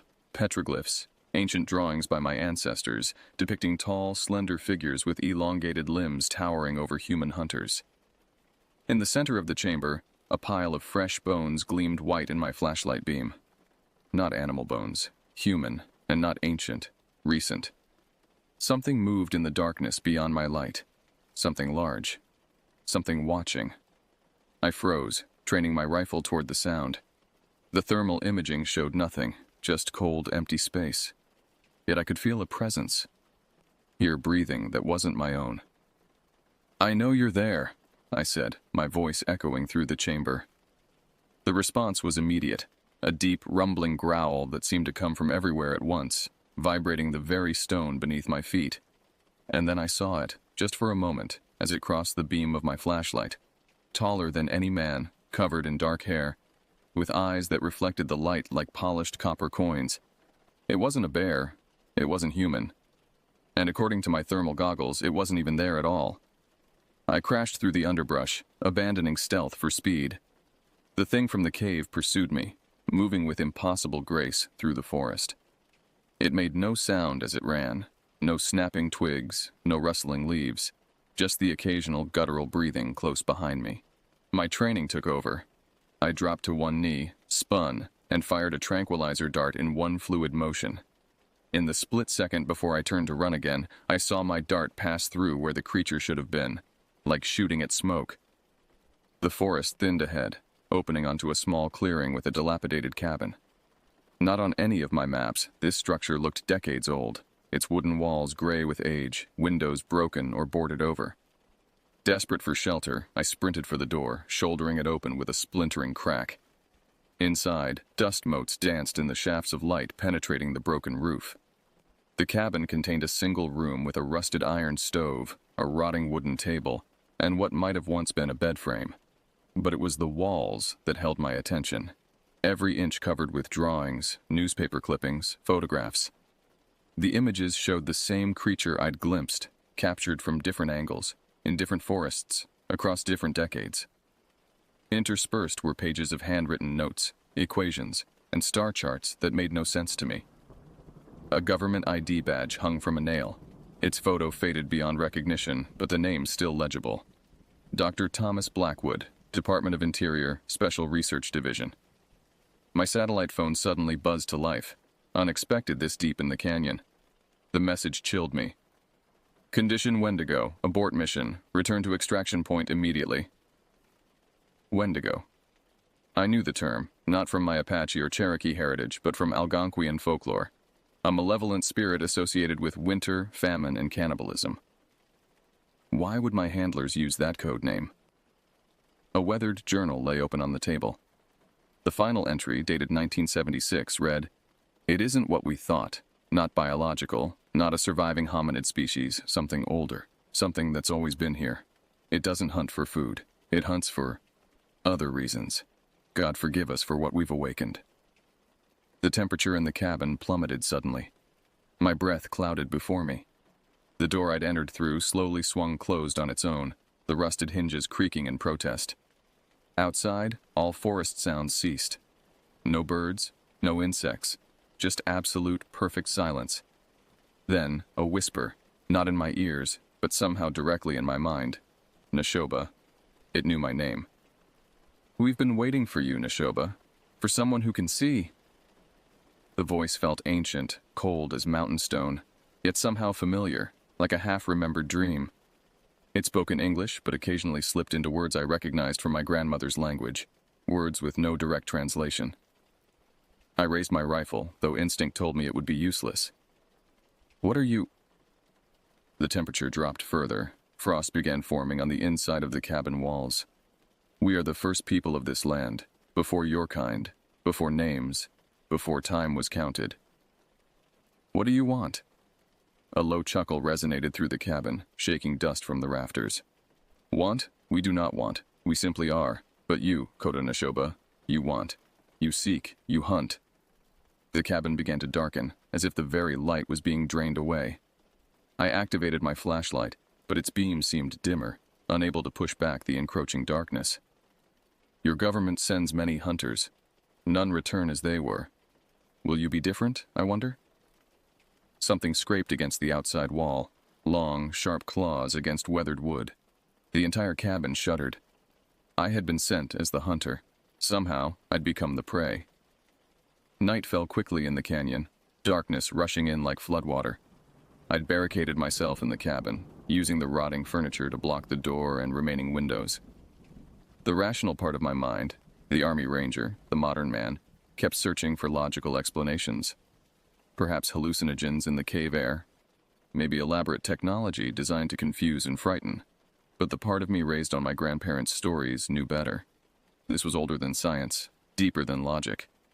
The walls continued to speak throughout the night, sometimes in English, sometimes in languages I didn't recognize, occasionally in perfect Apache, with the distinct accent of my grandmother's village. "Your ancestors knew us, Neshoba. They left offerings. They showed respect. They remembered the old ways." I tried to focus on my training. Psychological warfare relies on disorientation and fear. If I could just maintain my composure until dawn, I could make my way back to the extraction point. But as the night deepened, so did the impossible nature of my situation. The thermal imaging goggles showed cold spots moving through the cabin, humanoid shapes passing through solid walls. My satellite phone cycled through dozens of text messages, all sent at the same time, each contradicting the last. "Remain in place. Extraction team en route. Retreat immediately. Use extreme caution. Subject is non-hostile. Attempt communication. Terminate with extreme prejudice. No witnesses." The journal of Dr. Blackwood offered clues, though many pages were water-damaged or torn out. From what I could piece together, he had been part of a government program in the 1970s investigating folklore creatures across America, not to debunk them, but to weaponize them. They had conducted rituals here, attempting to summon and bind what locals called the Mogollon monster. They had succeeded, and it had consumed them. Around midnight, a new sound emerged from the forest, drums. Distant at first, then growing closer. Not modern drums, but the traditional rhythm I recognized from ceremonial gatherings of my youth. Handmade frames stretched with hide, played with a distinctive beat that belonged to no tribe I knew. The temperature continued to drop. Ice crystals formed on the inside of the windows despite the Arizona summer night outside. My military-grade cold weather gear barely kept hypothermia at bay. "They send you to capture me," the voice whispered. "But you cannot capture what you do not understand." I found myself answering, though I hadn't intended to speak. "Then help me understand." The darkness in the corner of the cabin condensed, thickened, took form. Not the hair-covered beast of legend, but something more primal. A shadow with substance, vaguely humanoid but wrong in subtle ways. Too tall, limbs too long, movements too fluid. "We are the land," it said. "We are what was here before. What remains when all else passes. Your people knew this once." "My people?" I asked. all human tribes, before they forgot, before they built cities of stone and steel and forgot the old agreements. It moved closer, and I raised my rifle instinctively. The shadow laughed, a sound like rocks grinding together. Your weapons pass through us like wind through trees, but we can touch you. As if to demonstrate, a cold, solid hand grasped my shoulder from behind, though I'd been backed against the wall with nothing behind me but solid wood. Your government seeks weapons, the voice continued. We are not weapons. We are balance. We are consequence. The hand tightened painfully on my shoulder. Tell them, Neshoba. Tell them what happens when they hunt us. The pressure increased until I heard something crack. Pain exploded through my collarbone. I cried out, dropping to my knees. This land remembers the broken promises, the stolen children, the poisoned waters. We remember when your kind and mine walked different paths but honored the same truths. Through tears of pain, I saw the shadow bend down, its face, if it could be called a face, inches from mine. You have a choice, son of two worlds. Carry our message back, or join the others who came hunting. The drumming outside reached a crescendo, then stopped abruptly. In the sudden silence, I heard scratching. Many sets of claws on wood all around the cabin, scraping, digging, trying to get in. Dawn seemed impossibly distant in that endless night. The entity, I could no longer think of it as simply a creature or monster, had withdrawn to the shadows, but I felt its presence watching, waiting. My broken collarbone throbbed with each heartbeat, a reminder of its very real power. The scratching continued intermittently, sometimes fading to silence before erupting in frenzied activity. Whatever surrounded the cabin wanted in, or wanted me to come out. I used the time to study more of Blackwood's journal, piecing together the fragmented history of this place. The government team hadn't randomly chosen this location. They'd been drawn here by a pattern of disappearances stretching back to the 1800s. Miners, trappers, hikers, all vanishing without trace. The local tribes had always avoided this canyon. Not out of fear, Blackwood noted, but respect. This was a sacred place, a doorway place, where the material and spirit worlds overlapped. Your ancestors understood balance, the voice commented, reading my thoughts. They took only what was needed. They gave back through ceremony and respect. I thought of my grandfather, how he would leave small offerings when hunting, tobacco, cornmeal, prayers, how he would thank each animal that gave its life to feed our family. Practices I'd gradually abandoned as I embraced the modern world and military life. What happened to the others? I asked. The ones who came before me. The darkness shifted, coalescing into the vague shape of a man. Some became part of us. Some were judged and found wanting. Some were sent back as messengers, but your people did not listen. And what am I? Hunter, prey, or messenger? The shape tilted what might have been its head. That depends on your choice, Koda Neshoba. Outside, the scratching stopped. The silence that followed was heavy, expectant. What choice? To remember or to forget, to honor or to take, to protect or to destroy. The shadow extended what might have been a hand. Your government seeks weapons against enemies. We are not your weapon. We are your reminder. My satellite phone buzzed again. A new message. Asset recovery team dispatched. Secure the specimen. Lethal force authorized. The entity seemed to smile, though it had no visible mouth. They come with machines and weapons. They learn nothing. I thought of my life before this mission. The struggle to maintain my small cabin in Flagstaff. The disconnect I'd felt from my heritage, from the stories and traditions that had shaped my childhood.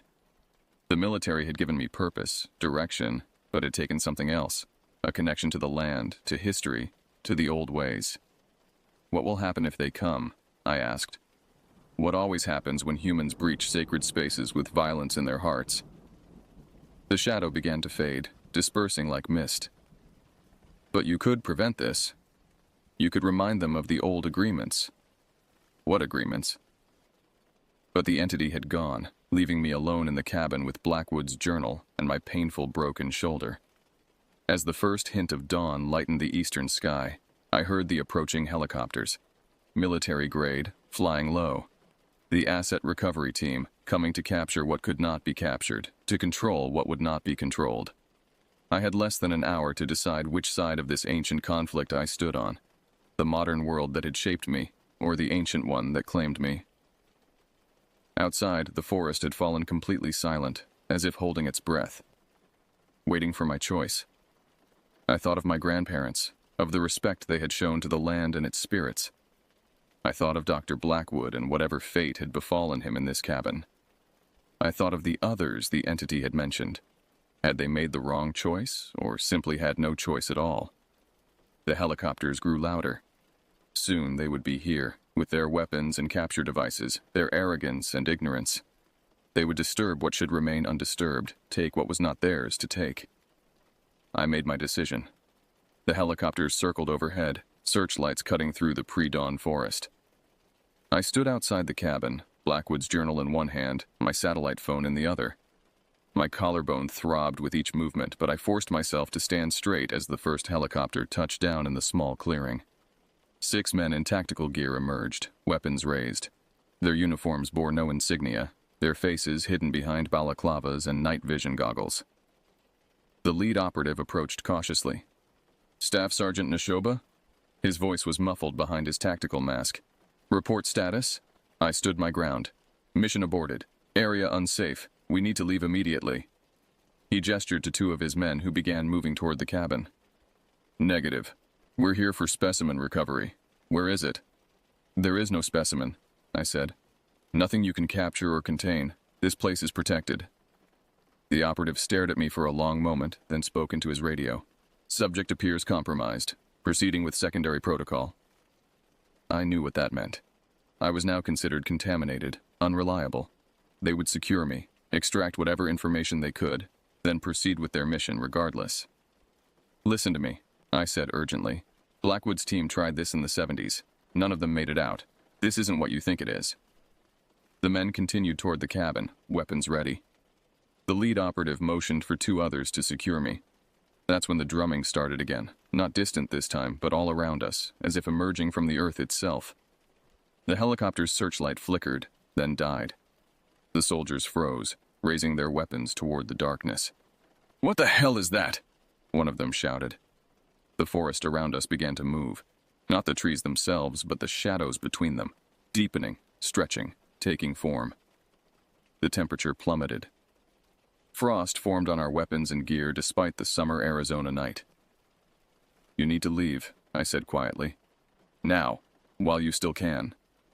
The lead operative raised his rifle toward the nearest moving shadow. "Stand down, Sergeant. We have our orders."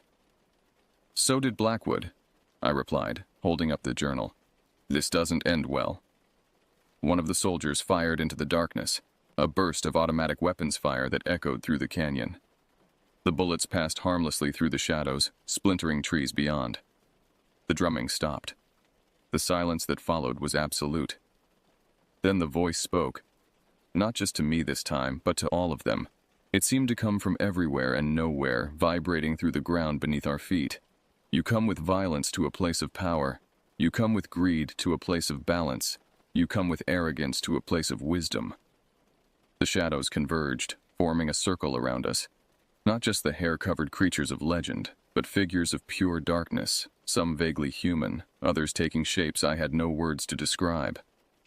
This land was ancient when the first human walked upon it. It will remain when the last has gone. You cannot take what is not offered. You cannot control what is not yours. The soldiers fired wildly into the darkness, their bullets having no effect. The lead operative shouted into his radio, calling for backup, for extraction, his voice rising with panic. I stood still, watching, understanding now what my grandparents had tried to teach me, what Blackwood had learned too late. The shadows moved closer. The soldiers backed toward their helicopter, still firing uselessly. One by one, their weapons jammed or simply fell apart in their hands, the metal cracking as if frozen. "Neshoba," the voice said, addressing me directly again. "You have chosen. Now witness." The darkness surged forward, not attacking, enveloping. The soldiers screamed, brief and cut short as the shadows passed through them.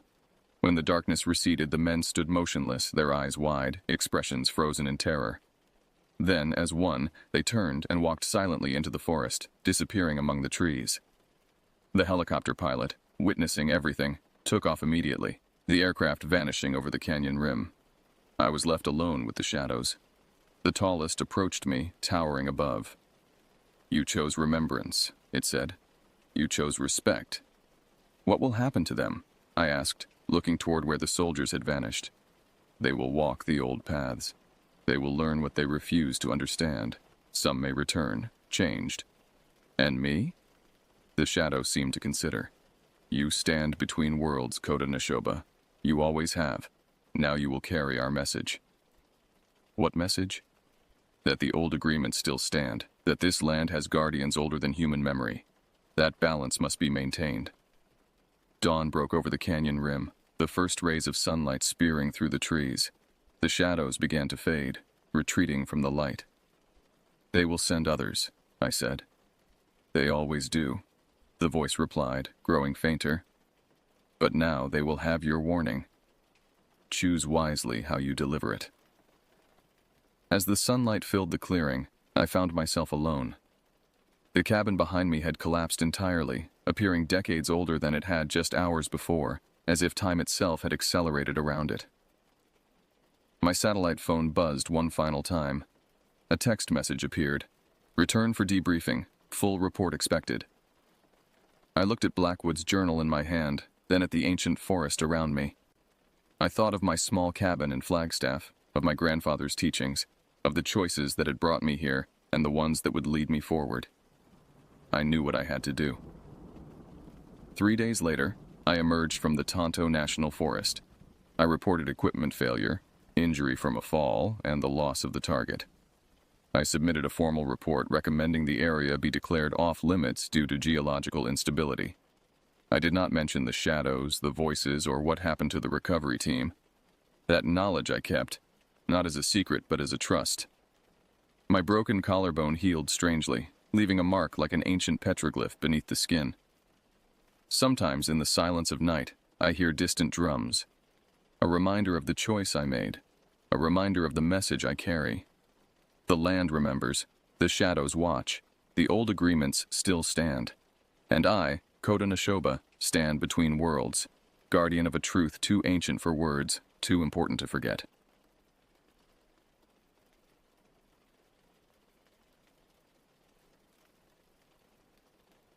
My husband and I moved into our camper van back in October, and our first stop was to visit family in West Texas, then move on to Arizona for a music festival.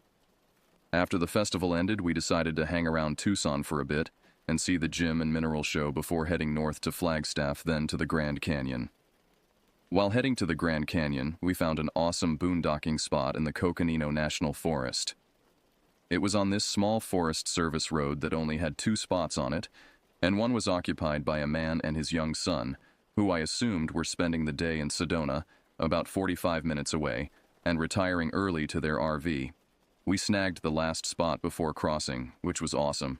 It was perched up on this hill that had been leveled at the top. You could see all the mountain ranges surrounding you with the ranch fence next to us. The ranch was over the next mountain in the valley. There were wild cattle around, and the landscape was absolutely breathtaking. I spent most of my day just staring out at it.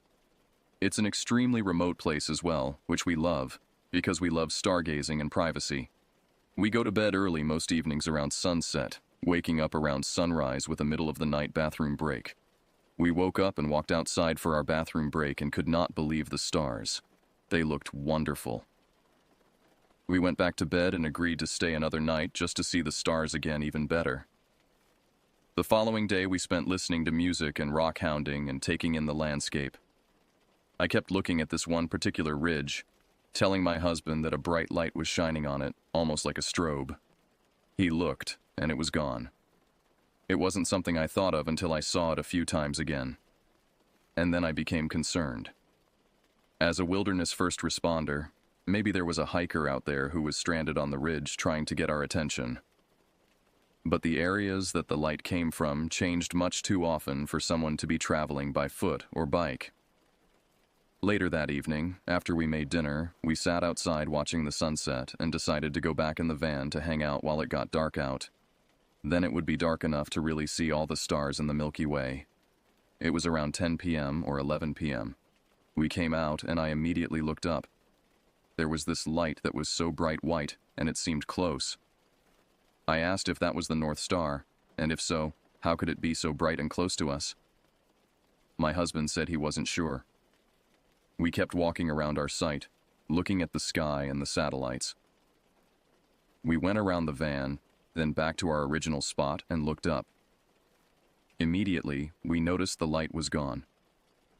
But then we began to notice the light again. It was moving further away. It was a different color now, too. It was moving rapidly.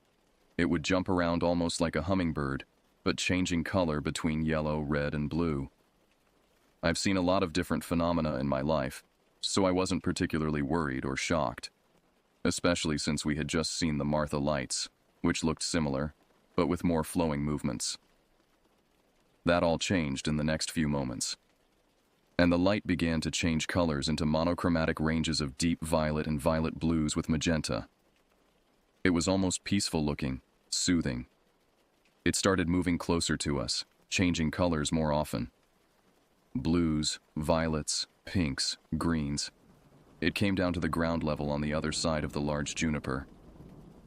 I lost my breath at that point. The juniper was only a short distance from us, and at this point we noticed that it was literally peeking at us from around the juniper, just as we had been peeking at it from around our van. It moved so much like, I guess the way to describe it, it was like a curious child, and it seemed like the light would have been where the face was, and as tall as an average male. All of a sudden I realized how close we were to seeing it, and I became afraid, because I don't think I was ready to see it. It's like a big question that's about to be revealed. And are you sure you want to know the answer? You can't go back. The box would be open. I may have made a noise or jumped back when the fear set in. And this light thing did not like this. It got very low to the ground, almost cat-like, and was looking through the bushes. Immediately it began to pulsate red, the color of aggression. It scared the heck out of me, to be honest. We ran back to the van, jumping in and locking the doors. Our van has this bubble-wrap mylar insulation in the windows, which we put up in the winter months to keep in the warmth so we couldn't see out of them. At that point I didn't want to. I was horrifying. I couldn't catch my breath. After we finally calmed down, we decided we needed to look. What person wouldn't? We got out to inspect. Where the light had been before now seemed empty. This was a relief, but it also made me wonder if I was making the whole thing up. Then I looked to my left, just beyond the fence to the ranch. I noticed several of the same type of lights moving back and forth in greens and blues. They were pretty far away, so I wasn't so worried, and I felt a bit more calm about the situation. They were far away enough. For some reason, I turned towards the ridge I'd been looking at earlier that morning. I thought I saw something larger. I told myself that I was just crazy to disregard it. And at that moment, a bright light came on. But it wasn't a light. It was a creature of some sort. Very similar to something you would imagine from movies that depict alien beings as robots, or were robotic machines. This machine was large and clearly visible. It was shining a light into the valley where we had just seen the blue and green lights. It flashed a couple of times, and then was gone. All the other lights were gone shortly after that and did not come back that night. I wish we had thought to grab our phones, but the first one happened so rapidly that it didn't at all occur to us to record it, though there was quite a bit of strangeness in the photos I had taken during trip.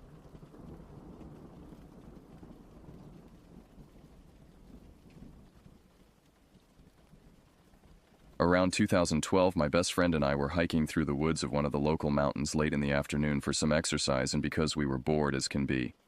Not much happened on the way up. A few kangaroos here and there, but not much else. Great view at the top. Good chill spot too. So after the sun went down, we got the flashlights and headlamps out, carefully making our way down the mountain towards town. Again, not a lot happened along the way back, aside from some odd noises. About 3/4 of the way down, we stopped for a bit to rest, which in itself was odd, as we weren't all that tired out heading up the mountain, and we'd had plenty of rest at the summit.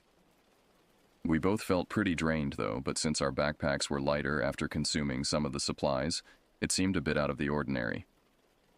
Then we noticed it. A dead silence up there. No nightlife, No nothing. No crickets. And even the roofs weren't crashing about the area like they had been. Absolutely nothing. So we were understandably a bit weirded out, and decided we should quietly pick up the pace.